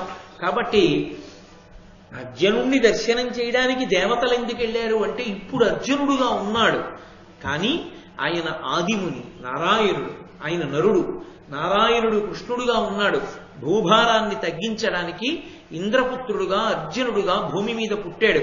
అందుకని నరుడైన ఆదిముని అని, హరిసుతుడని, హరి అన్న పేరు ఇంద్రుడికి కూడా అన్వయం అవుతుంది కాబట్టి హరిసుతుడని, ఇంద్రుడి యొక్క కుమారుడని, హరి సహాయుడని, హరికి సహాయం చేస్తాడు, ఇంద్రుడికి సహాయం చేస్తాడు ఆయన. ఇంద్రుడు అడిగాడు రాక్షస సంహారంలో దేవతలకి సహాయం చేయడానికి నువ్వు అమరావతి రావలసింది అని అడిగాడు. కాబట్టి ఆయన దేవతా సహాయకుడని, అలాగే భూభారాన్ని తగ్గించి పాపుల పీచ మణచి ధర్మ సంస్థాపన యందు అవతారాన్ని స్వీకరించేటటువంటి శ్రీ మహావిష్ణువు యొక్క ప్రయోజనానికి సహాయకుడై ఆయన యొక్క అవతార ప్రయోజనాన్ని నెరవేర్చడంలో ఉపకరణముగా భాషించేవాడని, అందుచేత హరి సహాయుడని, హరుచేతన్ వరములు వడసినవాడని. హరుడంటే పరమశివుడు. పరమశివుని యొక్క అనుగ్రహాన్ని పొంది ఆయన చేత వరములను పొందినవాడని సురలెల్లను వచ్చి పార్థు చూచిరి ప్రీతిన్. పరమ ప్రీతితో దేవతలందరూ వచ్చి ఆ పార్థుణ్ణి చూసి దర్శనం పొంది పరమానందంతో వెడుతున్నారు. ఇంద్రుడు చూశాట, నా కొడుకు అని సంతోషాన్ని పొందాడు. అనిమిషనాథుడున్ ప్రచలితాంగద తుంగ భుజాయుగంబునన్ తనయుని కౌగిలించుకొని తక్షణజాత నితాంత సమ్మదంబున పులకాంకితాంగుడై మున్ను నిజాంకతలస్తు చేసి అత్యనగు నిజాసనార్థమన నాదట నుంచే గరంబు నిమ్మితో. ఆ అనిమిషనాథుడు అంటే కనురెప్పలు పడనటువంటి దేవతలకందరికీ కూడా అధినాయకుడైనటువంటి దేవేంద్రుడు ఆ పెద్ద పెద్ద చేతులు ఇలా కదిపితే ఆయన పెట్టుకున్నటువంటి భుజకీర్తులు కంకణములు శబ్దం చేస్తుంటే ఆ చేతులెత్తి ఆ అర్జునుణ్ణి గట్టిగా కౌగిలించుకొని పులకాంకిత గాత్రుడయ్యాటంటే ఒళ్ళంతా కూడా పులకాంకురములు వచ్చినటువంటి వాడై పరమ సంతోషాన్ని పొంది ఆయన కూర్చునేటటువంటి ఆసనంలో అర్ధభాగం ఇచ్చి అర్జునుణ్ణి తీసుకొచ్చి తన తొడ మీద కూర్చోపెట్టుకుని తర్వాత తను కూర్చున్న సింహాసనానికి అర్ధభాగం ఇచ్చి దాని మీద ఇంద్రుణ్ణి కూర్చోపెట్టుకున్నాడు. ఇందులో ఎంత ఇంద్రుడైనా ఆయన ఒక తండ్రే. కొడుకుని చూసి వాడు ప్రయోజకుడు అవనివ్వండి, అప్రయోజకుడు అవనివ్వండి, పుత్రగాత్ర పరిష్వంగం అంత గొప్పది అని. పురుషుడు పొందవలసినటువంటి అద్భుతమైన ఐశ్వర్యములలో ఒక ఐశ్వర్యం ఏది అంటే పుత్రగాత్ర పరిష్వంగం. కొడుకు యొక్క శరీరాన్ని తాను ముట్టుకోవడం, కొడుకుని కౌగిలించుకోవడం. ఆ కొడుకుని కౌగిలించుకుంటే తండ్రికి పులకాంకురములు వస్తాయిట, పులకరింతలు కలిగి వెంట్రుకలు నిక్కబొడుచుకుంటాయిట. అంత సంతోషాన్ని పొందుతాడు. అందుకే లోకంలో ఒక తండ్రి పొందేటటువంటి మహాద్భుతమైన ఐశ్వర్యం ఇది అని అడిగారు. తండ్రి కొడుకు ఒక చూరు కింద పడుకోవడమే అన్నారు. తండ్రి కొడుకు ఒక చూరు కింద పడుకోవడం అంటే ఒక ఇంట్లో ఉండి తండ్రి కొడుకు ఆ ఇంటనే పడుకోవడం అంటే ఇద్దరూ కలిసి ఉండడము అని. పరమ దరిద్రుడెవరి లోకంలో అంటే కొడుకు ఎక్కడో పడుకుంటే తానిప్పుడు ఇక్కడ పడుకునేవాడు, ఎప్పుడూ కొడుకుతో కలిసి పడుకోలేనివాడు. అందుకే ధార్మికులైన వారు ఏ కారణం చేతనైనా ఉద్యోగరీత్యా తానొక చోట కొడుకొక చోట కొంతకాలం ఉన్నా పదవీ విరమణ చెయ్యగానే వృద్ధాప్యం వచ్చింది అన్న తర్వాత కొడుకు దగ్గరికి వెళ్ళిపోతారు. వెళ్ళిపోయి కొడుకు దగ్గర ఉండడానికి కారణాల్లో అదొకటి. అది పరమ ధర్మం. ఎందుకో తెలుసా? కొడుకు ఒక్కడే ఒక గొప్ప సుఖాన్ని ఇవ్వగలడు. తండ్రికి ప్రాణోత్క్రమణం అవుతుంటే కొడుకు ఒళ్ళో తలపెట్టుకుని శరీరాన్ని విడిచిపెడితే కాశీపట్టణంలో విడిచిపెట్టినటువంటి పుణ్యాన్ని పొందుతాడు. అందుకే తండ్రికి కొడుకు ఇవ్వగలిగిన మహద్భాగ్యం ఏది అంటే అనాయాసమైనటువంటి మరణాన్ని కొడుకు ఇవ్వగలడు. కొడుకు చేతిలో శరీరాన్ని విడిచిపెడుతున్నటువంటి తండ్రి 1,00,000 తేళ్లు పుట్టిన బాధను అనుభవించాడట. శరీరాన్ని విడిచిపెట్టినప్పుడు అంత బాధ ఉంటుందిట. ఆ బాధ నుండి ఉపశమనాన్ని ఇస్తారు. కొడుకు తొడ మీద తలపెట్టి పడుకున్న వాడికి ఆ బాధ ఉండదు ప్రాణోత్క్రమణంలో. ఎందుచేత అంటే ఆత్మావై పుత్రనామాసి అంది. బిడ్డలు పుట్టేటప్పుడు, సంతానాన్ని కనేటప్పుడు ఒక్క పురుష శిశువు పుడితే అంటే మగపిల్లవాడు పుట్టాలి అనుకుంటే పురుషుని యొక్క గుండె నుండి, హృదయ కవాటము నుండి ఆనందధాతువు బయలుదేరుతుంది అని. అందుకని తన రూపమే బయట కొడుకుగా తిరుగుతూ ఉంటాడు అని. అందుకే ఆత్మావై పుత్రనామాసి, తండ్రియే కొడుకుగా ఈ భూమి మీద తిరుగుతాడు మళ్ళీ అని. ఆ కొడుకు తండ్రిని అంత ఉద్ధరించగలడు. ఆ కొడుకు తండ్రికి ఇవ్వగలిగినటువంటి చాలా గొప్ప సుఖం ఏది అంటే పెద్దవాడైపోయినటువంటి తండ్రితో కలిసి కొడుకు ఉండాలి. కలిసి కొడుకు ఉండాలని నేను ఎందుకంటున్నానో తెలుసా? ఖచ్చితంగా వృద్ధాప్యం వచ్చిన తర్వాత పసిపిల్లవాడికి ఎటువంటి మూర్ఖత్వం వస్తుందో అటువంటి అర్థం లేని ఆలోచనలు మంకుపట్టు తండ్రికి రావచ్చు. కానీ దిద్ది అటు ఇటు పోతానన్న పిల్లాన్ని బలవంతంగా తీసుకొచ్చి యోగక్షేమముల కొరకు పక్కన పెట్టుకున్నటువంటి తండ్రిలా మీరు మాట్లాడకండి నాన్నగారు అని చెప్పి తండ్రిని తీసుకెళ్లి తన దగ్గర పెట్టుకునేటటువంటి అధికారము కుమారునకున్నది. కొడుకు చూడాలి తండ్రి యొక్క యోగక్షేమాలు, తండ్రి సంతోషాన్ని చూడాలి. రాత్రి తండ్రి పడుకుంటే వచ్చి కాళ్ళు పట్టి తండ్రి సంతోషంగా ఆకాశం వంక చూస్తూ నక్షత్రాల వంక చూస్తూ బలిరే కంటిని సప్త జలధి ప్రావేష్టితాఖండ అని 4 పద్యాలు చదువుకుంటుంటే, నాన్నగారు చిన్నప్పుడు మీరు చదివిన పద్యాలు నాకు ఇంకా గుర్తున్నాయండి అని కొడుకు చదువుతుంటే, ఆ కొడుకు కాళ్ళు పట్టి వెళ్ళిపోతే తండ్రి ఎంత గాఢ నిద్రపోతాడో, ఎంత సంతోషపడిపోతాడో. కొడుకుతో కలిసి అన్నం తినడం, కొడుకుతో కలిసి ఒక ఇంట్లో పడుకోవడం, కొడుకు ప్రేమ పురస్సరంగా పలకరిస్తే సేద తీరడం, ఈ లోకంలో మర్త్యలోకంలో తండ్రికి ఇయ్యబడినటువంటి మహాద్భుతమైన ఆభరణములు. తండ్రి అపారమైన సంతోషం పొందేది దేనికోట తెలుసా? వచ్చీరాని మాటలతో కొడుకు మాట్లాడినప్పుడు. అందుకే తనయుల సంభాషణములు జనకులకున్ కర్ణయుగళి సద్భూషణములు అంటారు పోతన గారు భాగవతంలో. వచ్చీరాని మాటలు మాట్లాడినటువంటి కొడుకు మాటలు తండ్రి చెవులకు పెట్టుకోని ఆభరణములట. అంత సంతోషిస్తాట కొడుకు మాటలు చూసి. ఇక పరిణితి పొంది చదువుకుని సంస్కారవంతుడై ధర్మాత్ముడై అతను శాస్త్రాన్ని మాట్లాడుతూ మంచి మాటలు మాట్లాడుతుంటే ఆ కన్న తండ్రి ఎంత మురిసిపోతాడు. నా కొడుక్కి శ్రీరామ రక్ష వాడలా ఉండాలని తండ్రి సింహాసనం దగ్గరికి వెళ్ళి నమస్కారం చేశాడు. తాను పెద్దవాడైపోయి తాను ఇక కూర్చోలేకపోతుంటే తాను హాయిగా కూర్చుని మానస పూజ జపం చేసుకుంటే, కొడుకు గంట వాయిస్తుంటే వెళ్ళి కొడుకు ఇస్తున్న నీరాజనాన్ని తాను కళ్ళకద్దుకుంటుంటే, తన కట్టుకున్నట్టు పంచ కట్టుకుని తను చేసినట్టు వాడు పూజ చేసి తను అలంకరించినట్టు అలంకరించి వాడు నీరాజనం ఇస్తుంటే తండ్రి పుచ్చుకుంటే ఆ తండ్రి ఎంత మురిసిపోతాడు. పర్వదినాల్లో ఒరే నేను ముందు చేస్తాను రా అని తండ్రి చేస్తే వెనక కొడుకు చేస్తే ఎంత సంతోషంగా ఉంటుంది. అసలు నిజంగా తాత కొడుకు మనవడు ఆ పైది పేరాశ అనకూడదో అనకూడదో అని నేను అనలేదు. కనీసం ఓపికండగా తాత తండ్రి మనవడు, తాత కొడుకు మనవడు ముగ్గురు పేటేసి కూర్చొని సంధ్యావందనం చేసుకుంటుంటే, ఇంటి పెద్ద ఆవిడ వాళ్ళు ముగ్గురు సంధ్యావందనం చేసుకుంటుంటే ఆవిడ చల్ల చిలుక్కుంటూ వంట చేస్తుంటే దాని ముందు సాటండి లక్షలు వేలు కోట్లు ఏమి మహదైశ్వర్యం అది. అది ఐశ్వర్యం అంటే ఇంటికి. కాబట్టి కొడుకు కొడుకే, తండ్రి తండ్రి. దానికన్నా ఇంకా ఏదో గొప్పదనుకున్న వాళ్ళకి ఒక నమస్కారం. కాబట్టి అటువంటి అనిమిషనాథుడైనటువంటి వాడు, కనురెప్పలు పడని దేవతలకు తండ్రి అయినటువంటి ఇంద్రుడు అర్జునుణ్ణి కౌగలించుకుని పులకాంకిత గాత్రుడై మురిసిపోయాట. అంటే ఇంద్రుడే అంత ఆనందాన్ని పొందితే లోకంలో ఏ తండ్రి ఆ ఆనందాన్ని పొందాలని కోరుకోడు.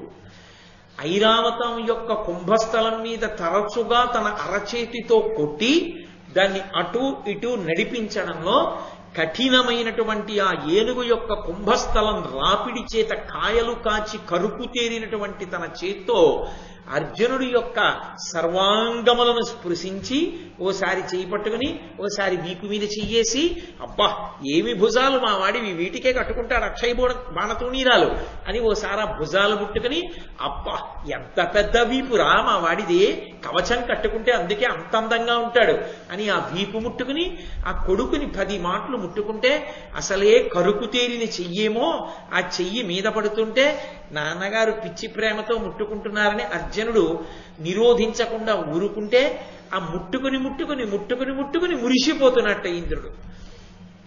ఒకే ఆసనం మీద తండ్రితో కలిసి అర్జునుడు కూర్చునుంటే అక్కడ ఉండేటటువంటి అప్సరోగణములన్నీ కూడా బంగారు దండములు కలిగినటువంటి చామరాలు పట్టుకుని ఆ దేవతలు, గంధర్వులు, సిద్ధులు, విద్యాధరులు మొదలైనటువంటి వారు ఆ అర్జునుడికి ఇంద్రుడికి పూజ చేస్తూ ఆ చామరాలు వేస్తూ వాళ్ళని సంతోషపెడుతున్నారట. చామరం ఎందుకు వేస్తారు అంటే బడలిక నుండి విశ్రాంతి కలుగుతుంది. చామర సేవ అని అది ఒక్క దేవతలకే చేస్తాం, లేకపోతే విష్ణువాంశ లేనివాడు పృథివీపతి కాడు కనుక పూర్వం మహారాజులకు వేసేవారు చామరం. ఆ చామరం వేశారు అంటే ఈశ్వరుడికి బడలిక తీరుతుంది, పరమేశ్వర మూర్తికి కూడా ఆకలి ఉంటుంది. అందుకే ఒక దేవాలయంలో విగ్రహాన్ని ప్రతిష్టాపన చేసిన తరువాత శౌచ్యంతో ఉండి తగినంత నైవేద్యం పెట్టకపోతే ఈశ్వరుడు ఆకలితో ఆర్తి పొందుతాడు. అందుకే కామకోటి పీఠాధిపత్యం వహించిన మహాపురుషులు పరమాచార్య స్వామి తరచుగా ఒక మాట చెప్పేవారు, కొత్త దేవాలయాలు కట్టేకండి, ఉన్న పాడుపడిపోయిన దేవాలయాలు పునరుద్ధరించండి అనేవారు. కొత్త దేవాలయాలు కట్టేయడం చాలా తేలికే. కట్టిన దగ్గర నుంచి అందులో కాస్త స్త్రీ సూక్త పురుష సూక్తాలతో అభిషేకం చేయడానికి నమక చమకాలు ఇచ్చినవాడు కూడా అర్చకుడుంటే ఆ దేవాలయంలో నైవేద్యం పెట్టడానికి తగినటువంటి సాధన సంపత్తి ఉండదు. ఆ వంట చేయడానికి ఓ వంటశాల, అందులో శౌచంతో వంట చేసి స్వామికి తీసుకొచ్చి అన్నాన్ని నైవేద్యం చేయడం, ఏదో కూర నైవేద్యం పెట్టడం చేసేవాడు ఉండడు. ఒక్కొక్క విగ్రహం యొక్క శక్తి అంత ఎందుకు నిలబడుతుందో తెలుసా? అక్కడ చేసేటటువంటి నైవేద్యం వల్ల నిలబడుతుంది. మీరు చూడండి, వెంకటాచలము, శ్రీశైలము మొదలైనటువంటి క్షేత్రములకు ఆ శక్తి నిలబడడానికి కారణాల్లో ఒకటి అక్కడ జరిగేటటువంటి రాశి నైవేద్యం. దానికి కూడా ఆగమంలో విశేషమైనటువంటి ఫలితం ఉంటుంది. కాబట్టి అక్కడ చేసేటటువంటి పనికి అంత విశేషం ఉంటుంది. భగవంతుడు కూడా బడలిపోతాడు. ఆయనకి తీసుకెళ్ళి మనం అభిషేకం చేసేస్తే చేతిలో దొరికింది కదా అని బిందెను అలా పోసేస్తాం, మళ్ళీ వెంటనే పదార్థం పోసేస్తాం. ఆయన కూడా అలిసిపోతాడు. అలసట కలిగితే భగవంతునికి అలసట తీరాలి అంటే చామరం వెయ్యాలి. అందుకే చామరం వెయ్యడం అనేటటువంటిది అద్భుతమైన సేవల్లో ఒకటి. ఆ చామరం ప్రతి దేవాలయంలో ఉండాలి, ప్రతి ఇంట్లో ఉండాలి. ప్రతి ఇంట్లో ఉండి చామరం వెయ్యాలి. ఈశ్వరుడు విశ్రాంతి పొందుతాడు, సంతోషిస్తాడు ఆయన. అందుకని ఆ చామరం వేశారు ఇంద్రుడికి, అర్జునుడికి. సభలో పరిచయాలన్నీ పూర్తయిపోయాయి. నాయన కాసేపు సంతోషిద్దుగానివి అని గంధర్వ సంగీత గోష్ఠి ఎందు కూర్చోబెట్టాడు తీసుకెళ్లి ఇంద్రుడు. ఆయనకు కూడా మరి సంతోషం ఉంటుంది కొడుకు సేద తీరాలని. అందుకని తీసుకెళ్లి అది గంధర్వ సంగీత గోష్ఠి, గంధర్వ సభ అన్న మాటకు అర్థం ఏమిటో తెలుసా? గంధర్వులు, అందుకే గాంధార వేదము అని పిలుస్తుంటారు, గాంధర్వ వేదము అంటుంటారు. ఆ గంధర్వులు ఎప్పుడూ ఆడుతూ పాడుతూ సంతోషంగా గడుపుతుంటారు వాళ్ళు. ఆ గంధర్వులు భూమికి దగ్గరలోనే తిరుగుతూ ఉంటారు. కానీ వాళ్ళ యొక్క ఆట పాట అవి మనకి వినపడవు. కొన్ని ప్రదేశాల్లో మాత్రం వినపడుతుంది. ఇప్పటికీ వినపడుతుంది అంటారు. అరుణాచలంలో అక్కడికి వెళ్ళి కూర్చున్నటువంటి వాళ్ళకి కొండ మీద చీకటి పడిపోయిన తర్వాత ఒకానొకప్పుడు ఆ దక్షిణామూర్తి కూర్చున్నటువంటి సభకి వచ్చి దేవతా స్త్రీలు నృత్యం చేస్తే వాళ్ళ గజ్జల చప్పుడు, వాళ్ళు పాడిన పాటలు వినపడేవి. ఏం చాడ్విక్ అని ఒక ఆవిడ రికార్డ్ చేసింది దాన్ని. అది రికార్డ్ అయితే తీసుకొచ్చారు. భగవాన్ రమణుల దగ్గర వినిపించింది ఆవిడ. అవును, ఇది దక్షిణామూర్తి సభలో గంధర్వులు పాడే పాట అని చెప్పారు ఆయన. ఆ గంధర్వులు ఎప్పుడు ఆడుతూ పాడుతూ ఉంటారు. దాన్ని తన యొక్క తపశ్శక్తితో దర్శనం చేశాడు భరతముని.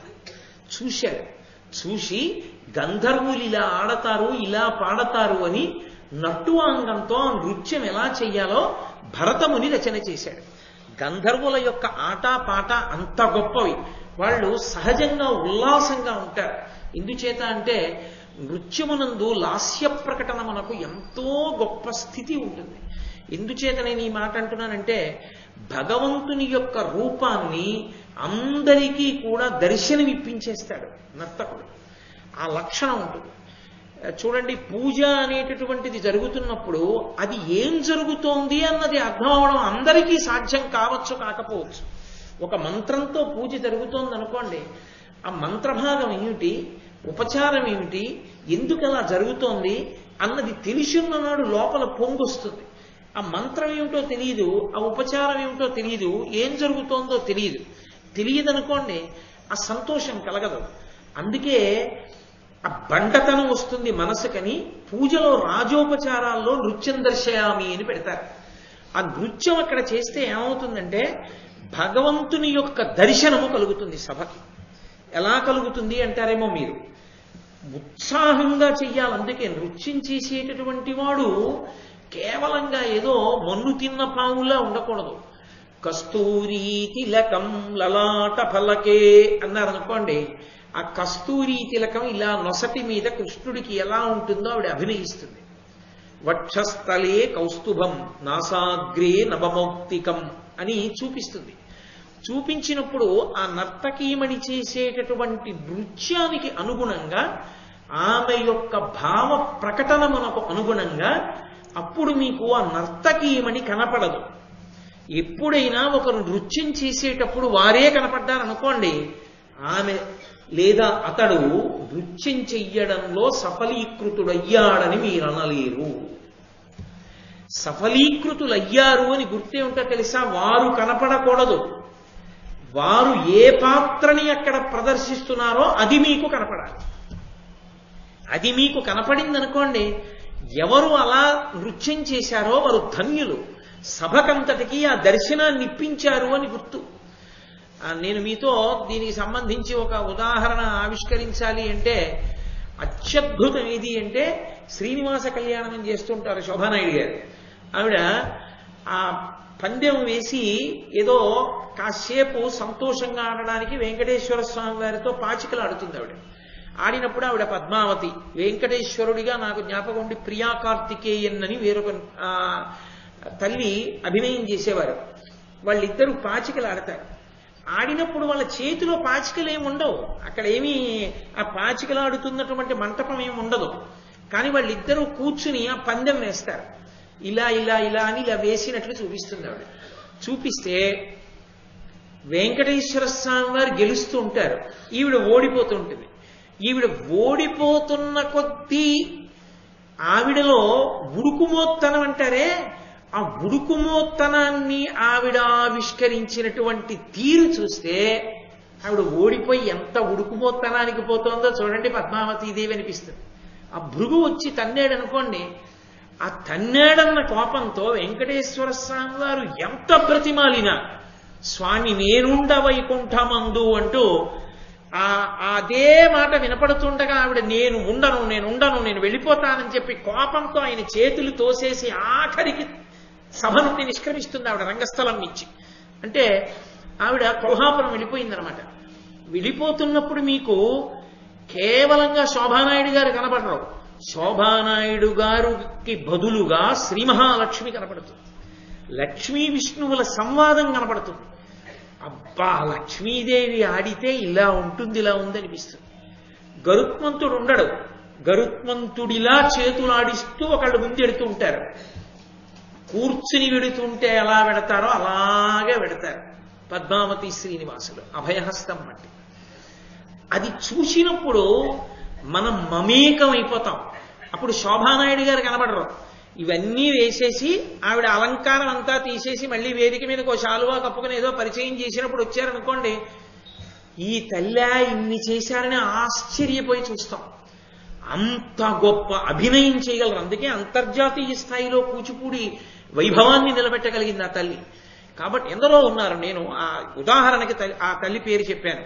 కాబట్టి అలా సభకి భగవంతుని యొక్క రూపాన్ని తీసుకొచ్చి చూపిస్తారు ఆ నృత్యంలో. ఆ చూపించగలిగినటువంటి ప్రజ్ఞ ఆ గాంధర్వ వేదం గంధర్వుల యొక్క ఆటపాటల్లోంచి తీశాడు భరతముని దివ్య దృష్టి చేత. అలా తీయగలిగినటువంటి స్థితి ఆయనకి లభించింది. మహానుభావుడు గొప్ప తపస్వి కనుక ఆ గంధర్వులే ఆడుతున్నారు, పాడుతున్నారు ఒక సభలో. ఎవరి కొరకు? అర్జునుడి కొరకు. ఎవరా అర్జునుడు? ఇంద్రుడి కొడుకు. ఇంద్రుడు స్వయంగా ఆహ్వానించాడు అమరావతికి. చూడవయ్యా అని తీసుకెళ్లి కూర్చోబెట్టాడు. ఇప్పుడు వాళ్ళు ఎంత ఉత్సాహంగా ఆడి పాడతారు ఆయన చూసి సంతోషించాలని. అందుకని పాకశాసను పనుపున పాట్టుడొక్క మణిమయంబైన మహనీయ మందిరమున ఎలమి గంధర్వ సంగీత హృద్యగోష్ఠి నుండి చెవులకు ఉత్సవం బొద్దుచుండా. చెవులకు ఉత్సవం జరుగుతోందా అన్నట్టుగా పాడుతున్నటువంటి పాటలతో కూడుకున్నటువంటి గంధర్వుల యొక్క సంగీత సభ ఒక మణిమంటపంలో జరుగుతుంటే ఇంద్రుడి యొక్క పనుపున అర్జునుడు అక్కడికి వెళ్లి కూర్చుని ఆ సభలో జరుగుతున్నటువంటి సంగీత విభావరిని విన్నవాడై పరమ సంతోషాన్ని పొందాడు. పాకశాసను పనుపున అంటారు. పాకశాసనుని యొక్క అనుజ్ఞ మేరకు ఇంద్రుడికి పాకశాసనుడు అని ఒక పేరు. ఆ పేరు ఎందుకు వచ్చింది అంటే వృత్రాసురుడు అనబడేటటువంటి రాక్షసుని యొక్క సోదరుడికి పాకాసురుడు అని పేరు. ఆ పాకాసురుణ్ణి ఇంద్రుడు చంపాడు కనుక పాకశాసనుడు అని పేరు వచ్చింది. ఇంకొకటి యజ్ఞయాగాది క్రతువులు చేసినప్పుడు ఆ హవిస్సు గుచ్చుకుని అందరినీ రక్షించేటటువంటి లక్షణం ఉన్నవాడు కనుక కాదు. ఒకానొకప్పుడు మీరు ఏడవకండి ఏడవకండి అంటూ మరుత్తులు గర్భంలో ఉండగా అదితి గర్భములో ఉన్నటువంటి పిల్లలని ముక్కలుగా కొట్టి గర్భరక్ష చేసినటువంటి వాడు కనుక పిల్లల్ని అదితి ప్రార్థన మేరకు రక్షించినటువంటి వాడు కనుక పాకశాసనుడు అని పేరు వచ్చింది. కాబట్టి ఆ పాకశాసనుడైనటువంటి ఇంద్రుని యొక్క ఆనుజ్ఞ మేరకు అర్జునుడు ఆ సంగీత సభలో కూర్చుని గంధర్వుల యొక్క గోష్ఠిని విన్నాడు. ఆ అర్జునుడు చంద్రోదయ వేళ అయిపోయింది. తన చెయ్యవలసినటువంటి నిత్యకృత్యాలు పూర్తి చేసుకున్నవాడై విశ్రాంతి తీసుకోవడానికి ఒక అద్భుతమైనటువంటి శయనాగారాన్ని ప్రవేశించి హంసతూలికా తల్పం మీద పడుకుని ఉన్నాడు. ఆయన ఇంకా నిద్రపోలేదు. పడుకుని ఉన్నటువంటి సమయంలో దేవవేశ్య అయినటువంటి ఊర్వశి, ఆ ఊర్వశి మహాచమత్కారం. ఎందుచేత అంటే ఊర్వశి అంటే కేవలం ఒక దేవవేశ్య అని మీరు భావన చెయ్యకూడదు. ఊర్వశి యథార్థమునకు అద్వైత సిద్ధాంతమునకు ప్రాణప్రదమైనటువంటి ఆనందహేతువైన స్థానాన్ని చెప్తుంది. శ్రీ మహావిష్ణువు ఋషిస్వరూపంగా తపస్సు చేసుకుంటున్నటువంటి సమయంలో ఆయన్ని మోహపెట్టడానికి ఇంద్రుడు ఎందరో కాంతల్ని పంపించాడు. ఆ కాంతలు వచ్చారు. అకారణంగా వసంత ఋతువు వచ్చింది, కోయిల కూస్తోంది. బహిర్ముఖులై అందులో అందరూ సంతోషాన్ని వెతుక్కుంటారు. కానీ శ్రీ మహావిష్ణువు కళ్ళు విప్పి చూసి ఆ నృత్యం చేస్తున్నటువంటి అప్సరోగణం మీద మనసు పోనివాడై తన తొడని చరిచారు. చరిస్తే తొడలోంచి ఒక అందగత్తె బయటికి వచ్చింది. ఊరువులలోంచి బయటికి వచ్చింది కాబట్టి ఊర్వశి. ఎక్కడుంది అసలు ఆనందం అంతా? ఆమె అందం ముందు మిగిలిన వాళ్ళ అందం ఎందుకు సరిపోలేదు, వాళ్ళు సిగ్గుపడి వెళ్ళిపోయారు.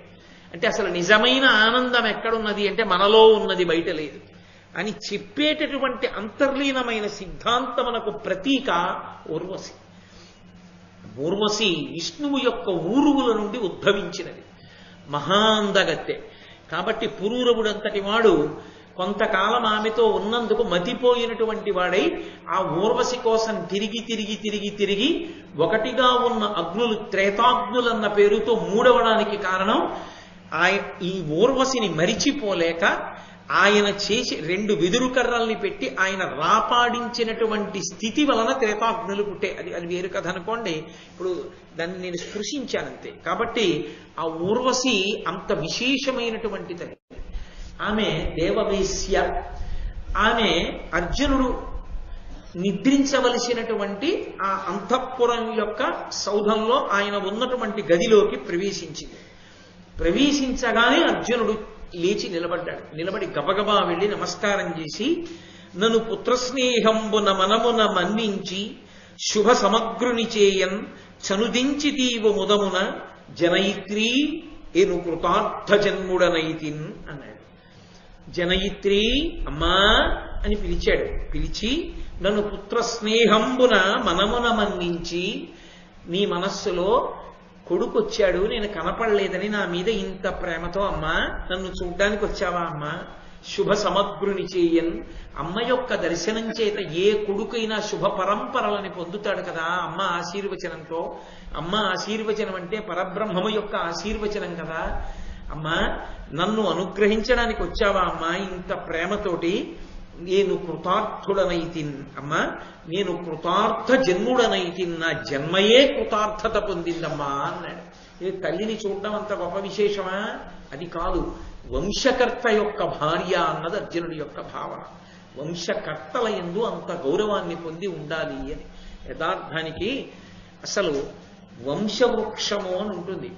చాలా వరకు ముందు తాతలు తాతలు తాతలు తాతలు తాతలు ఆ విశేషం, వాళ్ళ గోత్ర ఋషులు, ఆ ఋషుల చరిత్ర తెలిసి ఉండాలి. మా గోత్రంలో ఋషులు వీళ్ళండి అని నేను అన్నాను అనుకోండి, ఏమంటే ఆ గోత్రంలో ఆ ఋషి గొప్పతనం ఏమిటండి అని ఎవరన్నా అడిగారు అనుకోండి, ఏమో నాకు కూడా తెలియదు అన్నాడు అనుకోండి, వాడు కృతజ్ఞుడు.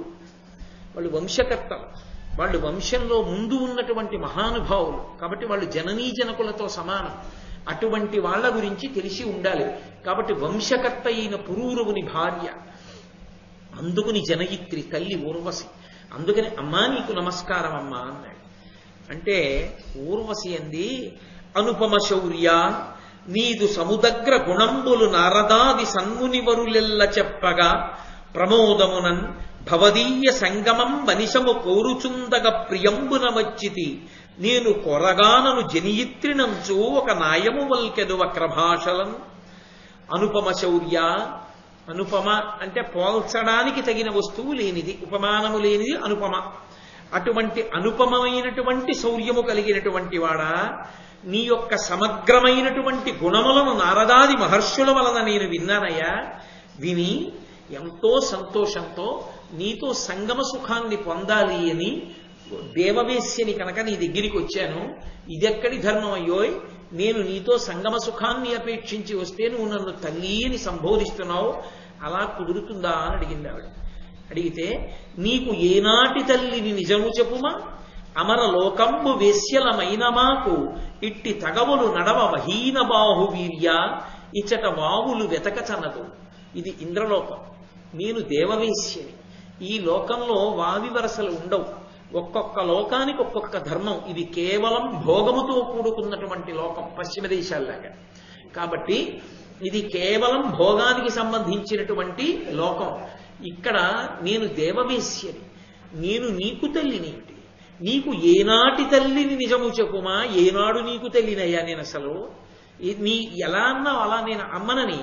అమర లోకంబు వేశ్యలమైన మాకు ఇట్టి తగబులు నడవ హీన బాహువీర్య, అపారమైనటువంటి భుజశౌర్యము కలిగినటువంటి వాడా, బల సంపత్తి కలిగిన వాడా, ఎందుకు నన్ను అమ్మా అని పిలిచావో ఏది చెప్పు. అర్జునుడు అన్నాడు, ఓహో ఇమ్మెయి ధర్మద్రోహోక్తులు పలుకతగుని దోసంబది కాదే. అమ్మా, నేను ధర్మం చెప్పలేదని అనుకుంటున్నావా తల్లి? మా వంశకర్త అయినటువంటి పురూరవునకు నువ్వు భార్యవి, ఆయనకి నువ్వు భార్యవి, నాకు తండ్రి అయినటువంటి దేవేంద్రుడి దగ్గర పరిచారికవి. ఆయన నీ నృత్యాన్ని చూస్తూ ఉంటారు, ఆయన దగ్గర నువ్వు వేశ్యవి. కనుక అమ్మా, నీవు నాకు తల్లివి కావా? నువ్వు నాకు తల్లివే అయినప్పుడు నేను నిన్ను వేరొక బుద్ధితో ఎలా చూడడం కుదురుతుందమ్మా? దోషభూయిష్టం కదా. క్షత్రియులకు దక్షిణ నాయకత్వం అనేటటువంటిది లోకంలో ఉన్నా, ఒకరికన్నా ఎక్కువ మంది భార్యల్ని స్వీకరించడం అలవాటు ఉన్నా, నీవు తల్లివమ్మా, నీతో నీవు ప్రతిపాదించినటువంటి విశేషాన్ని జరపడం పొసగదు, కాబట్టి నన్ను మన్నించు అన్నాడు. ఎలా అంటే, పురూరవుడు ఆయన ఇలా బుధులు అని నేను మొన్నటి రోజున మీకు సభాప్రపం చెప్తున్నప్పుడు చెప్పాను. ఆ పరమశివుని యొక్క పార్వతీదేవి కేళి జరుగుతున్న చోటికి వెళ్లి శాపాన్ని పొంది ఇలా ఐల వంశంబు అంటాడు కృష్ణ భగవానుడు. ఈ భూమి మీద ఉన్న వంశాలు చెప్తూ ఆడదానిగా మారిపోయాడు. మారిపోయి ఇలా అన్న పేరుతో తిరుగుతుంటే ఆయన బుధుడితో కలిపి సంగమ సుఖాన్ని పొందాడు ఆ ఇలాదేవి. ఆ ఇలా బుధుని యొక్క సంగమం వలన పురూరవుడు జన్మించాడు. ఆ పురూరవుడు ఈ ఊర్వశిని స్వీకరించాడు భార్యగా. ఒకానొకప్పుడు ఆయన వెడుతుంటే ఊర్వశి కనపడింది. ఆమె ఎందు మరులుగొన్నవాడై ఈ ఊర్వశిని భార్యగా స్వీకరిస్తే ఆవిడ ఒక నియమం పెట్టింది, నేను నీతో ఉంటాను, కానీ ఎప్పుడైనా నువ్వు నాకు దిగంబరుడిగా కనపడితే మాత్రం నేను వెళ్ళిపోతాను స్మా. ఆయన అంగీకరించాడు. ఒకానొక నాడు ఆ ఊర్వశికి ఇంకా తన లోకానికి తాను వెళ్ళిపోవలసిన సమయం ఆసన్నమైపోయింది. ఆవిడ దగ్గర చిన్న చిన్న లేడి పిల్లలు ఉండేవి, ఎప్పుడు ఆవిడతోనే తిరుగుతుండేవి. ఆ పడక గదిలో ఆవిడ పక్కన ఉన్నాయి ఆ లేడి పిల్లలు. అవి ఉండగా ఒక గంధర్వుడు వచ్చి ప్రచ్ఛన్న రూపంలో ఈ లేడి పిల్లల్ని పట్టుకుపోతున్నాడు. ఆ లేడి పిల్లలు కానీ కనపడకుండా పోతే నిన్ను వదిలిపెట్టేస్తానంది ఆవిడ. ఇంతటి చక్రవర్తిని నీ లేడి పిల్లలే రక్షించలేనా అన్నాడు. ఆ లేడి పిల్లల్ని పట్టుకుపోతుంటే ఊర్వశి వెళ్ళిపోతుందేమోనన్న తమకంతో ఒంటి మీద బట్ట లేదన్న విషయం చూసుకోకుండా పురూరవుడు పరిగెత్తాడు. నువ్వు నాకు దిగంబరుడిగా కనపడ్డావు కనుక నిన్ను విడిచిపెట్టేస్తున్నానని వెళ్ళిపోయింది ఊర్వశి. ఆ ఊర్వశి వెళ్ళిపోయిన తర్వాత అబ్బో దేవతల్ని ప్రార్థన చేశాడు, త్రేతాగ్నుల్ని సృష్టించాడు, తర్వాత మళ్ళీ ఊర్వశిని పొందాడు, ఆమె సంతానాన్ని పొందాడు. అదిగో అందులోంచి వచ్చింది చంద్రవంశంలో ఈ పాండవుల వంశం యొక్క ప్రారంభం కూడా. అందుకని నువ్వు మా వంశకర్త యొక్క భార్యవి, కాబట్టి నువ్వు నాకు తల్లివి. తల్లివైన దానివి ఇలా మాట్లాడచ్చా అమ్మా అని, ఓహో ఇమ్మి ఈ ధర్మ ద్రోహోక్తుల పలుకదగునే దోసంబది కాదే హరిహరి మనమున తగ ఊహింపక నన్ను పలుకుటుచితమి నీకున్. అమ్మా ఇలా అనొచ్చా?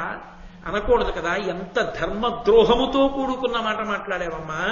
హరిహరి అని చెవులు మూసుకుని తప్పమ్మా అలా మాట్లాడకూడదు. ఈ లోకంలో భోగాలు ఉంటాయేమో, ఈ లోకంలో వావివరసలు ఉండవేమో, నేను ఈ లోకానికి చెందినవాడను కాను. నేను ఈ లోకానికి అతిథిగా వచ్చాను. అతిథిగా వచ్చినా నేను ఏ లోకానికి చెందినవాడిని? మర్త్యలోకానికి చెందినవాడిని. భూలోకం నుండి వచ్చాను, కానీ నేను భూలోకవాసిని. మాకు భూలోకంలో నియమము, నిష్ఠ, సదాచారము, కర్మము ఇవన్నీ ఉన్నాయి. ఉన్నప్పుడు ఆచార భ్రష్టులమై మేము జీవించకూడదమ్మా. నేను భూలోకవాసిని, నాకున్నాయి వావివరసలు, నీకు లేకపోవచ్చు, ఇంద్రలోకంలో ఉన్నావు కనుక. కాబట్టి నీవు ప్రతిపాదించిన విషయాన్ని అంగీకరించడం నాకు సాధ్యమయ్యే విషయం కాదు అన్నాడు. అంటే ఊర్వశి అంటే ఆచారకాండకు ఎంత ప్రాధాన్యతని చూపిస్తోందో భారతం మనకు అర్థం అవుతుంది. చాలా మంది ఒక మాట అంటుంటారు, ఎందుకండి మనసు స్వచ్ఛంగా ఉంటే చాలదా, ఎందుకు ఈ ఆచారాలు, ఈ మడిబట్టలు ఏమిటి, తడి బట్టలు ఏమిటి, ఎందుకు వచ్చిందంటారు. నేను మీతో ఒక మాట చెప్తాను, మనసు అంత తొందరగా నిగ్రహింపబడేది కాదు. స్నానం చేసి పూజ గదిలోకి వెళ్లే లోపల మనసు మారిపోతుంది, అది ఉద్వేగానికి లోనైపోతుంది. అలా వెళ్ళిపోతూ ఏదో ఇలా తల తిప్పి ఆ రోజు వచ్చినటువంటి న్యూస్ పేపర్లో హెడ్లైన్స్ చదివి అది మీకు ఇష్టమైంది కాకపోతే ఉద్వేగానికి వశులైపోతారు. ఉద్వేగానికి వశుడైతే ఊపిరి వేగాన్ని పుంజుకుంటుంది. ఊపిరి వేగాన్ని పుంజుకుంటే మనసు వేగంగా కదిలిపోతుంది. కదిలిపోతే ఇక ఉపచారం నడవదు, భగవంతుని యందు నిలబడదు. అందుకే మళ్ళీ ఔపచారిక స్నానం చేస్తారు. ఆపోయిష్టామయో భవస్థాన ఉజ్జీ దాతన అంటూ మళ్ళీ నీళ్లు చల్లుకుని స్నానం చేస్తారు. అథవా పవిత్రో వా సర్వావస్థ అంగతోపి వా యస్మరేత్ పుండరీకాక్షం సమాహ్యాభ్యంతర శుచి పుండరీకాక్ష అంటూ మళ్ళీ నీళ్లు చల్లుకుని కూర్చుంటారు. ఎందుకని అంటే మనసుని నిలబెట్టడానికి. ఇక్కడ మనస్సుని నిలబెట్టడానికి సాధనంగా ఆచారం గ్రహింపబడింది. ఎందుకని అంటే మీరు ఏ పవిత్ర కార్యం మీద కూర్చుని ఉన్నారు అనేటటువంటి దాన్ని మీకు జ్ఞాపకం చేస్తూ ఉంటుంది ఆచారకాండ. ఆచారకాండ లేదనుకోండి, మనసు మీరు ఎందులో ఉన్నారన్న దాన్ని గుర్తు పెట్టుకోకుండా విశృంఖలంగా తిరుగుతుంది. అసలు అలా ఉంటేనే తిరుగుతుంది. ఇక ఆచారకాండ పాటించకపోతే అసలు నిలబడదు.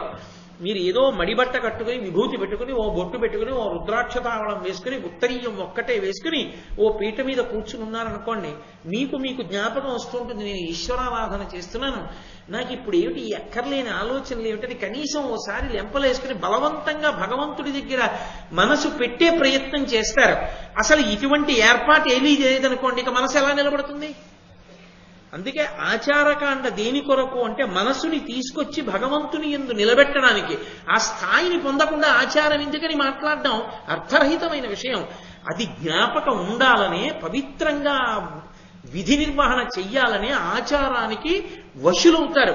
కొన్ని ఉంటాయి, కొన్ని కర్తవ్యముల యందు తప్పకుండా తను ఎంత క్లేశపడుతున్నా తాను మాత్రం ఆ డ్యూటీలో అలాగే ఉండవలసిందే. మీరు చూడండి, రేపు రోహిణీ కార్తె వస్తుంది. ఈ చెవిలో గాట్పు ఈ చెవిలో కొడుతుంటుంది. హెల్మెట్ పెట్టుకుంటారు పోలీసులు, అది వేడెక్కిపోయి ఈ చుట్టూ కూడా మంట పెట్టేస్తుంటుంది. ఆ టోపీ తీయడానికి ఉండదు. ఇంతలా తోలుతో కూడుకున్నటువంటి బూటు వేసుకుంటారు. కాకి రంగు బట్టలు, దుక్కగా ఉన్న బట్టలు వేసుకుని, ఇంతలా బెల్ట్ పెట్టుకుని, దాని మీద ఏవేవో పెట్టుకుని, ఓ టోపీ పెట్టుకుని ఉక్కపోయడానికి బాగా చెమటపడ పైన హెల్మెట్ ఏదో పెట్టుకుని మండు టెండలో 4 వీధుల కూడలలో నిలబడి ఆ వాహనాల యొక్క పొగ అవి వెడుతున్నప్పుడు ఘర్షణకి ఎంత వేడి పుడుతుందో, ఒక్క 2 నిమిషాలు ఆగడానికి మనకి బద్ధకం. అక్కడ ఓవర్ బ్రిడ్జి దిగుతూ ఎక్కడ దాని చుట్టూ తిరిగి వెళ్లాలో అక్కడ తిరగడానికి బద్ధకం. దిగిలా వెళ్ళిపోయేవాడు, ఆ పక్క నుంచి వెళ్ళిపోయాడు, ఈ పక్క నుంచి వెళ్ళిపోయేవాడు.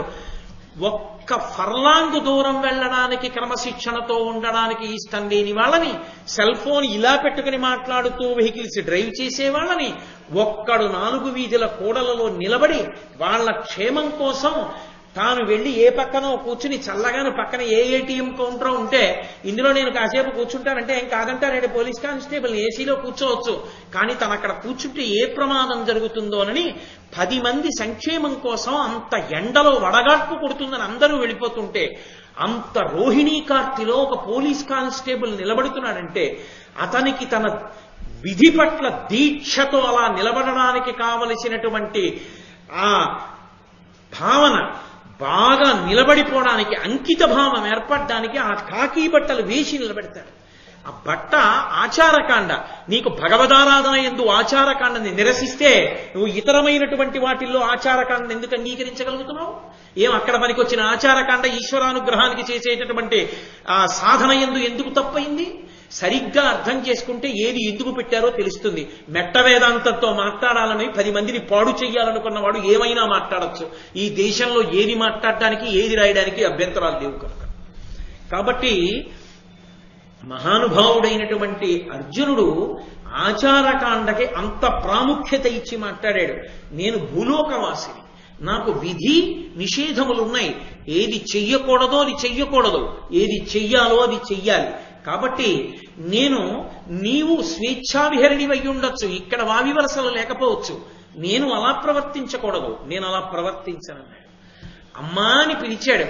అమ్మా అని పిలిచినందుకు తన కర్తవ్యం. ఒకవేళ ఏదైనా అనకూడని మాట ఆవిడ నోటి వెంట శాపరూపంలో వచ్చినా అనుగ్రహం తల్లి అని నమస్కరించి ఊరుకోవడం తప్ప ప్రతిశాపం ఇవ్వకూడదు. అది ధర్మం అంటే. అందుకే ఊర్వశి కోపగించి నిన్ను వలచి వచ్చాను, నువ్వు నా కోరిక వమ్ము చేసి ఏదో గొప్ప గొప్ప వేదాంతాలన్నీ మాట్లాడావు, అందుకే ఒక స్త్రీ కోరిక తీర్చలేకపోయావు కనుక నువ్వు నపుంసకుడవై భూలోకంలో మానినీ లోకం యొక్క మధ్యలో మానరహితుడవై ప్రవర్తించు అని శాపవాక్కు విడిచిపెట్టి వెళ్ళిపోయింది. కానీ ఎవడు ధర్మాన్ని నమ్ముకున్నాడో వాడికి శాపవాక్కు ఇయ్యబడినా అది కూడా వాడికి అనుగ్రహమే అవుతుంది తప్ప వాడిని పాడు చేసేది కాదు. అది కూడా భగవంతుని యొక్క అనుగ్రహంగానే భాషిస్తుంది. మరునాడు తెల్లవారింది. ఇంద్రుడు వచ్చాడు, చూశాడు. తెలుసుకున్నానయ్యా, రాత్రి ఊర్వశి నీ శయనాగారానికి వచ్చింది. పరమధర్మంతో నువ్వు మాట్లాడిన మాటలు కూడా విన్నాను. నువ్వేం బెంగ పెట్టుకోకు, ఇది నీకు ఈశ్వరుని యొక్క అనుగ్రహం. భూలోకంలో 12 ఏళ్లు అరణ్యవాసం చేసిన తరువాత అజ్ఞాతవాసం చెయ్యాలిగా 1 సంవత్సరం. ఇంత తేజోమూర్తివైన నువ్వు ఏ వేషం కట్టి ఎక్కడ దాక్కుంటే లోకానికి తెలియకుండా ఉంటావు. ఇప్పుడు ఊర్వశి ఇచ్చినటువంటి శాపమే నీకు అనుగ్రహం అవుతుంది. ఆ అనుగ్రహమైనటువంటి కారణం చేత నువ్వు ఎక్కడ నువ్వు అజ్ఞాతవాసం చేస్తావో అక్కడ అంతఃపురంలో మానవుల మధ్య స్త్రీల మధ్య నృత్యాన్ని నేర్పుతూ కేవలం ఒక నృత్యం చెప్పేటటువంటి అధ్యాపకుడిగా ఇంత శౌర్యాన్ని పక్కన పెట్టి బ్రతుకుతావు. దానివల్ల నీ అజ్ఞాతవాసం క్షేమంగా గడిచిపోతుంది. కాబట్టి నీకు ఈ పేడితనం వచ్చింది, దానితో పాటుగా 10 మందికి సంగీతం చెప్పి నృత్యం నేర్పగలిగిన శక్తి కూడా నువ్వు పొందితే అర్జున, అజ్ఞాతవాసం పూర్తి చేయడానికి అది సాధనంగా ఉంటుంది. కాబట్టి ఈ అరణ్యవాస కాలాన్ని దానికి అనువుగా మీరు ఉపయోగించుకోండి. ఎలాగో 12 ఏళ్ళు నువ్వు అంతఃపురంలో ఉండక్కర్లేదు, యుద్ధాలు చేయక్కర్లేదు, పరిపాలన చెయ్యక్కర్లేదు, ఈ కాలాన్ని సద్వినియోగం చేసుకోండి అన్నాడు. అని వజ్రాస్త్రమాదిగా వరదుడై వివిధ దివ్యాస్త్రముల్ పార్థున కమరనిచ్చి తత్ప్రయోగంబులు తద్రహస్యంబులు తన్నివర్తనములు దడయ కపుడ దయనుపదేశించి దారుణాహవములంద విజేయ వీర్యుండవము పేర్మినని మహాసౌహార్ధుడై చిత్రసేనుడం గంధర్వ పతితోడ గారవమున వజ్రధరుడు గీత వాద్య నృత్యంబులు గరప పంచబార్థుగడగి ఇట్టు అమరనాథునొద్దన అర్జనుండుండా ఏ నేడులరిగే ఇట మహీతలమున. ఆ ఇంద్రుడు నీకు నేను వజ్రాయుధాన్ని ప్రయోగించడం, ఉపసంహారం చేయడం మొదలైనటువంటి మంత్రములతో నీకు దీన్నంతటినీ అనుగ్రహిస్తున్నానని ఆ వజ్రాయుధాన్ని ఇచ్చాడు. ఇచ్చి భయంకరమైనటువంటి యుద్ధములలో కూడా నీవు శత్రువుల్ని పరిమార్చి విజేతవై నిలబడదువుగాక అని ఆశీర్వదించి చిత్రసేనుడనేటటువంటి గంధర్వపతిని పిలిచి, నువ్వు మా అబ్బాయికి అర్జునుడికి కొన్నాళ్ల పాటు నృత్యము సంగీతము నేర్పించవయ్యా. ఆ 2 నేర్చుకుంటే మా వాడికి అజ్ఞాతవాస కాలంలో ఉపయోగపడుతుందని అర్జునుడిని పరమ ప్రేమతో ఆ ఇంద్రసేనుడి దగ్గర ఆ విద్యను నేర్చుకోమని పంపించాడు. అందుకే దీన్ని ఆరణ్య పర్వము అని పిలుస్తారు. ఆరణ్య పర్వము అని పిలవడానికి కారణం ఏమంటే, వేదములన్నిటినీ కూడా 3 భాగములుగా మాట్లాడతారు పెద్దలు. సంహిత, బ్రాహ్మణము, ఆరణ్యకము అని పిలుస్తారు. ఇందులో సంహిత అంటే సంకలనమైనది అని గుర్తు. ఒక వేదంలో ఉండేటటువంటి మంత్రాలు చెల్లాచెదరుగా అటు ఇటు పడి ఉన్న వాటినన్నింటినీ తీసుకొచ్చి సంకలనం చేసి దేన్ని ఎక్కడ దేని తర్వాత చదవాలో ఏర్పాటు చేసి కూర్పు చేసి పెట్టినటువంటి విధి విధానమునకు దాన్ని సంహితాభాగము అని పిలుస్తారు. ఈ సంహితాభాగాన్ని వేదంలో మళ్ళీ తీసుకొచ్చి బ్రాహ్మణాలుగా మారుస్తారు. బ్రాహ్మణాలుగా మార్చడము అంటే ఒక్కొక్కరికి ఒక్కొక్క కోరిక ఉంటుంది. ఒకడు సంతానాన్ని పొందాలనుకుంటాడు, ఒకడు యుక్తమైనటువంటి యువతిని వివాహం చేసుకోవాలనుకుంటాడు, లేక ఒక ఆడపిల్లకి మంచి వరుడు కావాలని కోరుకుంటుంది, కొంతమందికి ఐశ్వర్యం కావాలని కోరుకుంటుంది, కొంతమందికి ఇల్లు కట్టుకోవాలని కోరుకుంటుంది. ఏ కోరిక కలిగినప్పుడు ఏ దేవతని ఎలా ఉపాసన చెయ్యాలో, హోమం ఎలా చెయ్యాలో, అందులోకి హవిస్సు ఎలా ఇవ్వాలో, ఏ లఘుగాయత్రితోటి స్వాహాకారాన్ని కలపాలో, బ్రహ్మస్థానంలో ఉన్నటువంటి వ్యక్తి యజ్ఞ నిర్వహణ యందు ఆ హోమ ప్రక్రియ యందు ఎటువంటి జాగ్రత్త తీసుకోవలసి ఉంటుందో ఈ విధి విధానాన్నంతటినీ చెప్పి మంత్రాన్ని హోమ ప్రక్రియగా మార్చి అందులో అనుసంధానం చేసినటువంటి మంత్రముల చేత ప్రీతి పొందిన దేవతల యొక్క అనుగ్రహము చేత ఆ యజమానుల యొక్క కామ్యములను తీర్చడానికి వీలుగా సంహిత యందున్నటువంటి మంత్రభాగాన్ని ఆరాధనా ప్రక్రియగా మార్చినటువంటి విధి విధానములకు బ్రాహ్మణములని పేరు. వాటిని బ్రాహ్మణాలు అని పిలుస్తారు. మూడవది ఉంటుంది, వాటిని ఆరణ్యకములు అంటారు. ఆరణ్యకములు అసలు యజ్ఞం ఎందుకు చెయ్యాలి, యాగం ఎందుకు చెయ్యాలి, హోమ ప్రక్రియ ఇలా ఎందుకుంటుంది, వేదంలో మంత్రభాగం అలా ఎందుకుంటుంది, వేదంలో ఎక్కడెక్కడ ఏ ఏ మంత్రాలు ఉంటాయి, ఈ మంత్రాల వెనక ఉండే తాత్పర్యం ఏమిటి, దీన్ని బాహ్యంలో కర్మాచరణకి ఉపయోగించినట్టుగా లోపల జ్ఞానావిర్భావము కొరకు ఎలా ఉపయోగించవచ్చు, వీటి తాత్పర్యం ఏమిటి, వీటి తాత్పర్యం ఎలా లోపల మననం చెయ్యాలి అని ప్రశాంతంగా ఏకాంతంగా ఉండడానికి అనువైనటువంటి ప్రదేశాన్ని ఎంచుకుని అక్కడ కూర్చుని వీటినన్నింటినీ కూడా పవిత్రమై తానుండి శౌచముతో ధ్యానము చేసి జ్ఞానమును పొందడానికి వీలైనటువంటి స్థితిని పొందడానికి యోగ్యమైన ప్రక్రియను అందించేటటువంటి స్థితికి ఆరణ్యకమని పేరు. దాని చేత దేవతానుగ్రహం కలుగుతుంది. ఎక్కడ కలిగింది? అరణ్యకాండ, అరణ్య పర్వము అని పేరు. వనపర్వము అని సంస్కృతంలో పిలుస్తుంటారు. అదే ఆరణ్య పర్వం అయింది. ఎందుకయింది ఆరణ్య పర్వం? అరణ్యంలో ప్రవేశించింది మొదలు గంగానది ఒడ్డుకి వెళ్ళగానే నిత్యాగ్నిహోత్రీకులైనటువంటి వారు నిరంతరము వేదపఠనం చేసేటటువంటి కొన్ని వేల మంది బ్రాహ్మణులు ధర్మరాజు గారితో అరణ్యంలోకి వస్తానన్నారు. వాళ్ళందరికీ అన్నం పెట్టడం కోసం అన్నదాత అయినటువంటి ఆదిత్యుడి యొక్క అనుగ్రహాన్ని పొంది అక్షయ పాత్రని పొంది దానితో ఇన్ని వేల మంది బ్రాహ్మణులకు అన్నం పెడుతున్నారు. నియమం ఏమిటి? బ్రహ్మచర్యాన్ని పాటిస్తూ కృష్ణాజినాన్ని కట్టుకుని కందమూలాలు తింటూ వాళ్ళు అరణ్యంలో ఉండాలి. పరమ సాత్వికమైనటువంటి ముని వృత్తిలో సాత్వికాహారం తింటూ రాజసమైనటువంటి గుణాలకి దూరంగా, అందుకే దానికి ఆరణ్యకములని పేరు.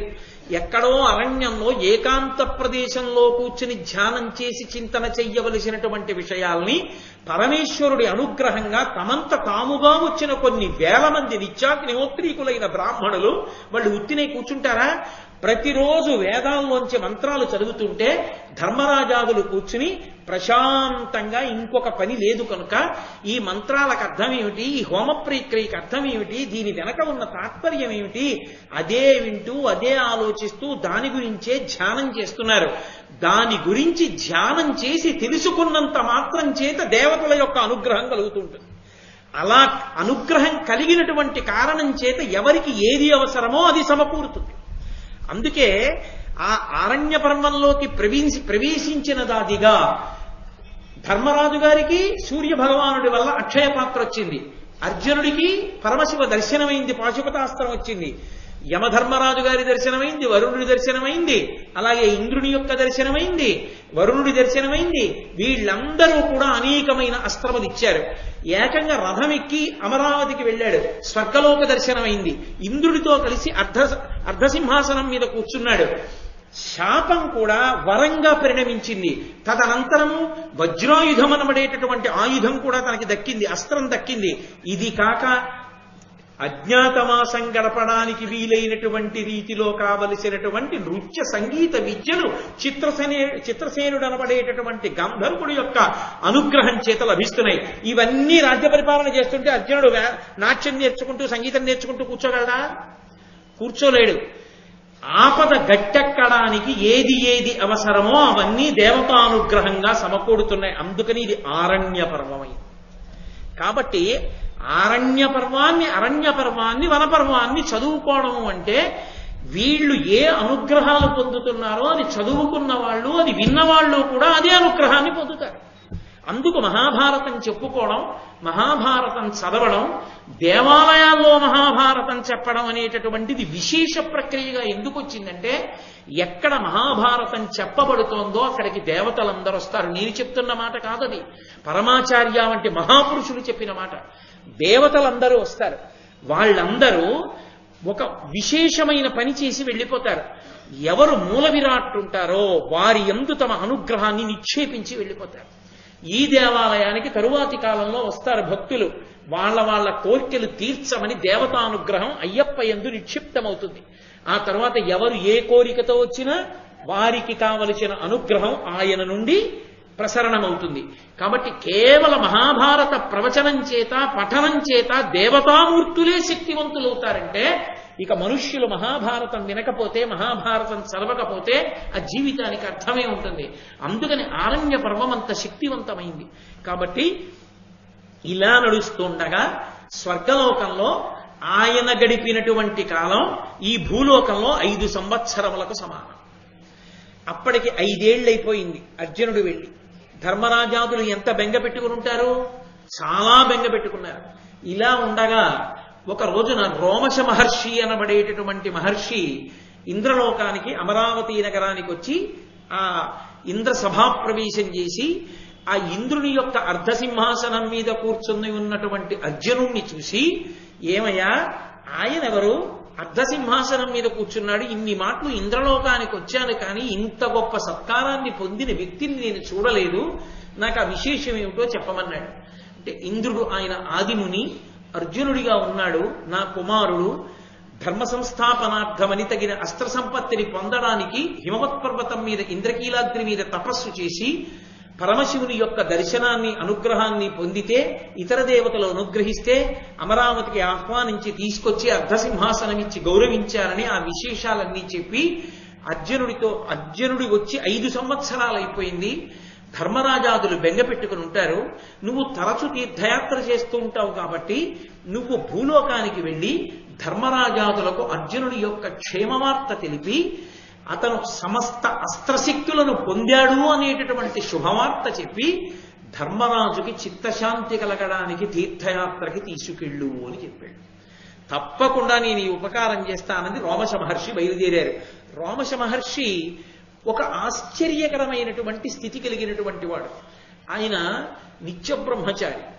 ఆయన నిరంతరం తీర్థయాత్ర చేస్తుంటాడు. ఎప్పుడూ తీర్థయాత్ర చేస్తాడు. ఆయన తీర్థస్థలముల యందు నివాసం చేస్తూ ఉంటాడు. ఆయన చేసినటువంటి తీర్థయాత్రల చేత ఆయనకి ఎంత విశేషమైనటువంటి స్థితి ఏర్పడిందంటే స్వేచ్ఛాగమనంతో ఆయన కోరుకున్న లోకానికి ఆయన వెళ్ళగలిగినటువంటి వాడయ్యాడు. అందుకని ఆయన అన్ని లోకాలకి వెడుతూ ఉంటాడు, చూస్తూ ఉంటాడు, వస్తూ ఉంటాడు. యథార్థానికి అసలు తీర్థయాత్ర ఎలా చెయ్యాలి అన్నది వినాలి అంటే రోమశ మహర్షి నోటి వెంట వినాలి. ఆ రోమశ మహర్షి ధర్మరాజు గారి దగ్గరికి వచ్చి ధర్మరాజు గారిని తీర్థయాత్రకి తీసుకెడతాడు ఆరణ్య పర్వంలోని. ఎందుకంటే ధర్మరాజు గారిని తీర్థయాత్రకి తీసుకెళ్లడం విన్నంత మాత్రం చేత మనం తీర్థయాత్ర చేసిన ఫలితం రాదు. అందున రోమశ మహర్షి చిత్రం ఏమిటంటే ఆయనకి కొంతమంది శిష్యగణాలు ఉన్నాయి. ఆ శిష్యగణాలన్నీ కూడా రోమశ మహర్షులనే పేరు. వాళ్ళందరికీ కూడా రోమశులనే పేరు. ఆ రోమశులందరూ కూడా ఏ విధానాన్ని స్వీకరించారంటే తీర్థయాత్ర చేయడమే. వాళ్ళు ఎప్పుడూ తీర్థయాత్ర చేస్తూ ఉంటారు. ఇప్పటికీ శ్రీకాళహస్తి క్షేత్రంలో 2 గడపలు ఉంటాయి. మొదటి గడపకి రెండో గడపకి మధ్యలో రోమశ మహర్షి యొక్క శరీరాన్ని దాని కింద పెట్టారు అంటారు. అందుకే మొదటి గడప దాటి కంచు గడప దాటుతారు. దాటి లోపలికెళ్ళి ఒక్క శ్రీకాళహస్తి క్షేత్రంలో మాత్రం మన ఇష్టం వచ్చినట్టుగా లోపలికెళ్ళి దర్శనం చేసుకోకూడదు. అది వాయులింగం. దాని దర్శనం చేయడానికి మన శౌచం సరిపోదు. అందుకే గణపతి దగ్గర ఉంటుంది ఒక ప్రత్యేకమైనటువంటి నరమృగ స్వరూపం ఒకటి ఉంటుంది. దాన్ని ముట్టుకోవాలి. దాన్ని ముట్టుకుంటే శౌచ సిద్ధి కలుగుతుంది. అందుకే లోపలికెళ్ళి ఇలా ఎడం పక్కకి తిరగగానే అదే ఉంటుంది. దాన్ని ముట్టుకున్నప్పుడు కాళహస్తి దేవాలయంలోకి ప్రవేశించాలి. అంత పవిత్రమైన ప్రఖ్యాతమైన దేవాలయం మన ఆంధ్రదేశంలో ఉండడం మనందరం కూడా సంతోషించదగ్గ విషయం. అటువంటి శ్రీకాళహస్తి క్షేత్రంలో ఇప్పటికీ ఈ రోమశ మహర్షి యొక్క విగ్రహం ఉంది. మీరు కాళహస్తి క్షేత్రంలో రాజద్వారం దాటి బయటికి వచ్చేసిన తర్వాత ఇలా ఎడం పక్కకి తల తిప్పి చూస్తే అక్కడ ఉన్న గోడలో చిన్న గూడు ఉంటుంది. ఆ గూడులో ఒక ఋషి కూర్చుని తపస్సు చేసుకుంటూ ఉంటారు. ఆ విగ్రహమే రోమశ మహర్షి యొక్క విగ్రహం. ఆ రోమశ మహర్షి దేవేంద్రుడి పనుపున అర్జునుడు అస్త్ర సంపదనంతటినీ పొందాడు అనేటటువంటి శుభవార్తని పాండవులకు చెప్పడం కోసమని భూమండలం మీదకి రావడానికి ఉద్యుక్తులయ్యారు. ఈలోగా వేదవ్యాసుడు ధృతరాష్ట్రుడి దగ్గరికి వెళ్ళారు. వెళ్ళి అర్జునుడు సమస్త అస్త్ర సంపదని పొందాడయా, సామాన్యమైన సంపద కాదు. మీరు అరణ్యవాసం చేయిస్తే ఏదో అరణ్యవాసం చేస్తూ నాశనం అయిపోతారని మీరు అనుకున్నారు. వాళ్ళు అలా ఏం చేయలేదు, ఆరణ్యవాసంగా మార్చుకున్నారు. దాన్ని మార్చుకుని అంతమంది యోగ్యులైన బ్రాహ్మణుల వలన గురువుల వలన అనుగ్రహం పొంది పరమశివ దర్శనం చేసి పాశుపతాస్త్రాన్ని పొందాడు. దేవతల దగ్గర అస్త్ర సంపద పొందాడు. కాబట్టి ఇప్పుడు అర్జునుడు దుర్నిరీక్షుడు. భీముడే గద పట్టుకుని అర్జునుడు ఆ గాంధీవాన్ని పట్టుకుని వస్తే నీ కొడుకులు ఎక్కడ నిలబడతారయా, సర్వనాశనం అయిపోతారు. నా మాట విని ఇప్పటికైనా పాండవులకు మేలు చెయ్యమని చెప్పి వెళ్ళిపోయారు. ఈ మాట వినగానే సంజీవుణ్ణి పిలిచాడు. భోరుమని ఏడుపు మొదలెట్టాడు ధృతరాష్ట్రుడు. అసలు ఉత్తప్పుడే ఆ గాంధీవాన్ని ఖాండవవన దహనం సమయంలో అర్జునుడు సంపాదించాడు. అక్షయ బాణ తూనీరాలున్నాయి. ఈ భూమిని బ్రద్దలు కొట్టగలడు తన బాణ పరంపరల చేత. భీమసేనుడు ఆ గద తిప్పుతూ వస్తే ఆయన ముందు నిలబడగలిగినటువంటి వాడు లేడు. దానికి తోడుగా ఇప్పుడు ప్రత్యేకంగా ఇంత గొప్పవాడై అర్జునుడు తిరిగి వస్తున్నాడు. ఇక నా కొడుకుల జీవితం ఎలా ఉంటుందో అని ఏడుపు మొదలెట్టాడు. అంతేకాని వాళ్ళంత ధర్మాత్ములు ఇప్పటికైనా బుద్ధి మార్చుకుంటారన్న మాట మాత్రం అన్నాడు. అంటే సంజయుడు అన్నాడు, నీకొక విషయం తెలుసా మహారాజా, శ్రీకృష్ణ భగవానుడు ఈ మాయాద్యూతం జరిగినప్పుడు లేడు. తదనంతర కాలమనందు ఆయన అరణ్యవాసం చేస్తున్న పాండవుల దగ్గరికి వెళ్ళాడు. వెళ్ళి పాండవులతో ఒక మాట అన్నాడు, ఇంత అన్యాయం చేసి మోసపుచ్చి మిమ్మల్ని తీసుకొచ్చి 12 సంవత్సరముల అరణ్యవాసం 1 సంవత్సరం అజ్ఞాతవాసం చెయ్యమని వనమునందు నిలబెడతాడా? ఇప్పుడే నేను మీ అందరినీ తీసుకుని వెళ్ళి మిత్రులైనటువంటి రాజులతో కలిసి వెళ్ళి ఆ ధృతరాష్ట్రుణ్ణి అతని కుమారుల్ని సంహరించి ఈ అఖండ ధరణీ మండలానికి అంతటికీ కూడా ధర్మరాజుని సార్వభౌముడిగా పట్టాభిషేకం చేస్తాను అని కృష్ణుడు ఆవేశంతో బయలుదేరపోతుంటే అక్కడ ఉన్నటువంటి పాండవులందరూ కలిసి పరమధర్మాత్ములు కనుక ఒక మాట అన్నారు. అయ్యో, మా కోసమని చెప్పి ఇప్పుడు నువ్వు యుద్ధానికి బయలుదేరడం ఎందుకయ్యా? బయలుదేరక్కర్లేదు. యుద్ధం జరిగినప్పుడు కృష్ణ ఒక్క ఉపకారం చెయ్యి, నువ్వు అర్జునుడి రథానికి సారథ్యం వహిస్తే చాలు అని అడిగారు. కాబట్టి కృష్ణ భగవానుడే అంతటి ప్రతిజ్ఞ చెయ్యబోయాడు. కాబట్టి ఎక్కడ నిలబడతారయా అన్నాడు. ధృతరాష్ట్రుడు ఏడుస్తూ, వృద్ధని, జాస్యంధుడని, బుద్ధి విహీనుడని, నన్ను పుత్రుడు బలదర్పోద్ధతుడై మెచ్చడు, అసంబద్ధంబులే కాని వినడు పలికిన పలుకుల్. నా కొడుకున్నాడే దుర్యోధనుడు, వాడు నన్ను ముషిలేడు అంటుంటాడు. జాత్యంధుడని, పుట్టుకతో గుడ్డివాడంటాడు. బుద్ధి విహీనుడని, బుద్ధిహీనుడు మా నాన్న అంటాడు. నిన్నెవడబడమన్నాడు? నువ్వేం పెన్షన్ కూడా లేని తండ్రివి కావుగా, మహారాజువుగా ఏ శాసనం చేసి కొడుకును ఒక్కడిని వదిలేలేవా? విదురుడు చెప్పాడుగా. ఏమయ్యా, నక్కనిచ్చి సింహాలని తెచ్చుకోలేవా అని అడిగాడు. ఒక నక్క దుర్యోధనుడు. ఆ నక్కను వదిలేయి, 5 సింహాలు వస్తాయి. ఇంతకన్నా గొప్ప బేరం దొరుకుతుందా నీకు ప్రపంచంలో? ఎందుకు ఆ ఒక్కడిని పట్టుకుని అంత కాగిపోయి ఏడుస్తో? వదలమని చెప్పాడుగా, మరి వదలకపోవడమే. చేతిలో అధికారం ఉందిగా, ఎవడి మీదో పెట్టి ఏడవడం ఎందుకు? తన కొడుకు మాట వినకపోతే ఆ కొడుకుకి బుద్ధి చెప్పడం, దూరంగా ఉంచడం తండ్రి చెయ్యాలి. ఆ రెండూ చెయ్యని వాడు అప్రయోజకుడైనటువంటి తండ్రి. కొడుకు చెడుగైనచో తండ్రి తప్పు, కూతురు చెడుగైనచో తల్లి తప్పు, అశ్వంబు చెడుగైన అశ్వారోహకని తప్పు, ప్రజలు చెడుగైనచో రాజు తప్పు. ఎవరు చెడిపోతే ఎవరిది తప్పో నీతిశాస్త్రం నిర్ణయం చేసింది. కాబట్టి ఎప్పటికప్పుడు ఏదో ఒక నెపాన్ని వెతుకుతాడు తప్ప తాను మాత్రం చెప్పడు ఎవరికి బుద్ధి. అసంబద్ధంబుల కాని వినడు పలికిన పలుకుల్. పనికి మాలిన మాటలు వింటాడు కానీ నా మాటలు వినడయ్యా. ఎప్పుడైనా చెప్పాడా మంచి మాటలు? అసలు వద్దురా అని ఇలా వేలు చూపించి భయపెట్టాడా? సంజయుడి దగ్గర ఎందుకు ఈ దొంగేడుపు అంటే ఇంకా ఆశ ఏమిటంటే ఎప్పటికైనా పాండవులు నశించిపోతారా, ఇంకా ఉందిగా 7 ఏళ్ళు, పాడైపోతారా? ఎంత ఆశో. రామకృష్ణ పరమహంస చెప్తుండేవారు, ఒక త్రాచుపం కప్పని పట్టుకుంది. అది పెద్ద కప్ప కాబట్టి ఈ విషం ఎక్కితే చచ్చిపోతుంది. ఎంతసేపట్లో చచ్చిపోతుంది? త్రాచుపం నోట్లో పడ్డ కప్ప 5 నిమిషాల్లో చచ్చిపోతుంది దాని కోరల్లో విషం ఎక్కిగాని. అది పట్టుకుంది, వదలదు. ఇది గిలగిల కొట్టుకుంటోంది విషం ఎక్కి. ఇక నోరొక్కటే బయటికి ఉంది ఆ కప్పది. ఈ బయటికి నోరొక్కటే ఉండి స్పృహ తప్పిపోతున్న కప్ప అలా వెళ్ళిపోతున్న ఈగని పట్టుకోవడానికి నాలుగు చాపింది. అప్పుడు కూడా ఇంకా ఈగని తినాలని ఆశపడిన కప్పలా ఇప్పుడైనా పాండవులకి ఏదైనా జరగకపోతుందా అని ఆశపడతాడు తప్ప 5 ఏళ్లలో ఇంత వృద్ధి పొందిన వాళ్ళు మిగిలిన 7 ఏళ్లలో ఎంత గొప్ప వాళ్ళు అవుతారో ధర్మాన్ని పట్టుకుని వాళ్ళు నా కొడుకులని చెప్పుకుని నేనెంత పొంగిపోవచ్చు అని మాత్రం ఆలోచించాడు. అది మూర్ఖత్వం అంటే. కాబట్టి ఈ మాటలు చెప్తే సరే చెప్పవలసివి చెప్తాం. ఎన్ని మాటలు చెప్పినా, నేను చెప్పినా, విదురుడు చెప్పినా అదే, నువ్వు చెప్పినా అదే. ఇదే ప్రశ్న, ఇదే జవాబు. మన బోధలు అలాగే ఉంటాయి. అయినా మంచి చెప్పడం మా కర్తవ్యం, చెప్తుంటే ఉంటాం అనుకుని సంజయుడు అనుకున్నాడు. తర్వాత అక్కడ వనవాసం చేస్తున్నటువంటి ధర్మరాజు దగ్గరికి వెళ్ళి భీముడు అన్నాడు, సమయాబ్దంబుల కంటే ముందర మహోత్సాహంబునన్ బాహుమిక్రమమొప్పన్ విజయుండు నేను తగ సంగ్రామంబులో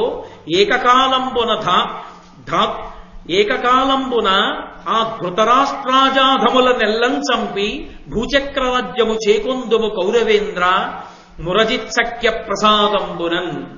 ఓ ధర్మరాజా, మోసాన్ని మోసంతో జయించడంలో తప్పేమీ లేదయ్యా. మనం 12 ఏళ్లు పోయేటప్పటికీ మనకి పరిచయమైనటువంటి వాళ్ళందరూ దూరం అయిపోతారు.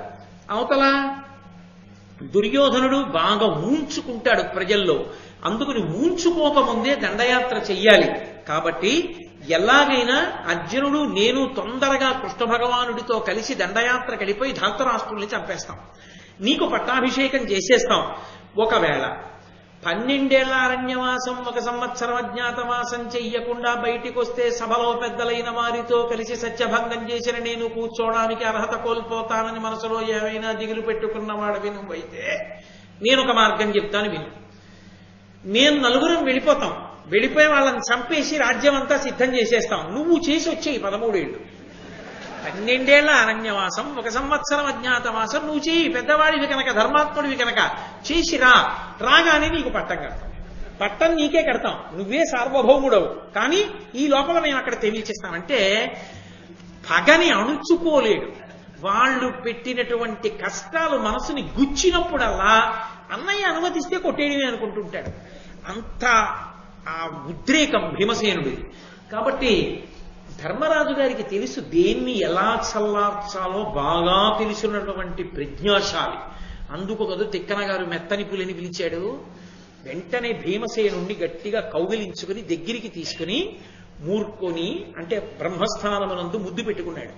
ముద్దు పెట్టుకుని గట్టిగా కౌగిలించుకుని తొడ మీద కూర్చోబెట్టుకుని, తమ్ముడా ఎంత గొప్పగా మాట్లాడావురా, ఎంత ప్రేమరా నీది, ఎంత ఆలోచనరా, ఇన్ని తెలివితేటలతో మాట్లాడావురా. కానీ నాన్న నేను ఒక్క మాట చెప్తాను విను. అనలునకు గాట్పు తోడైన ఎట్టు ఇంద్ర తనయునకు నీవు తోడైనా దడయ కాజి బోరి రిపులకు బ్రతకంగమోల అయినా అనగా ఇది కోపమునకు అనవసరంబు. గాలికి మంట తోడైతే రెండూ కలిపి ఎలా కాల్చేస్తాయో అలా అర్జునుడు నువ్వు తోడైతే నిలబడతారా? ధాతరాష్ట్రులో నిలబడలేరు, మీరిద్దరూ కలిపి కొట్టేయగలరు, అందులో సందేహమేం లేదు. కానీ నాన్న ఇది కోపం తెచ్చుకోవడానికి సమయం కాదు. నేను చెప్తాను కదూ సమయం ఎప్పుడో. ఉద్రేకపడిన భీమసేనుణ్ణి ఎప్పటికప్పుడు ధర్మం కోసం ఆప్ చేస్తుంటాడు. అయితే ఇంత ఉద్రేకం ఉన్న భీమసేనుడి దగ్గర ఒక గొప్ప లక్షణం ఉంది. అన్నగారు ఇలా అన్నాడు అనుకోండి వెళ్ళిపోతాడు తప్ప నువ్వు ఇలాగే మాట్లాడతావు నేను వెళ్ళిపోతాను అనడం. అది ఆ అన్నదమ్ముల్లో ఉన్నటువంటి గొప్పతనం.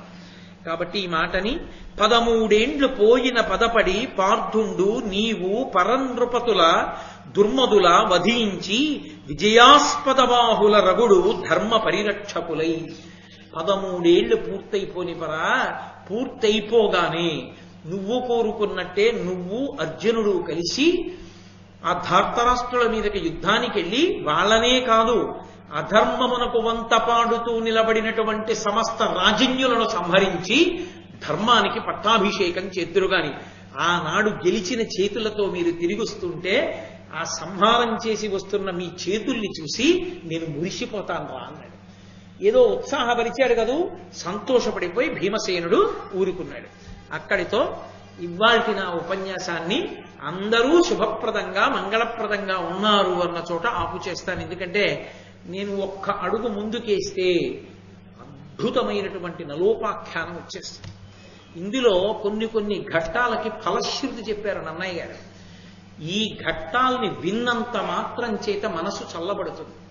భగవంతుని యొక్క అనుగ్రహంతో ఎప్పటి నుండో కరుపు తేరి నిలబడిపోయిన సమస్యలకి పరిష్కారాలు దొరుకుతాయి దేవతానుగ్రహంతో.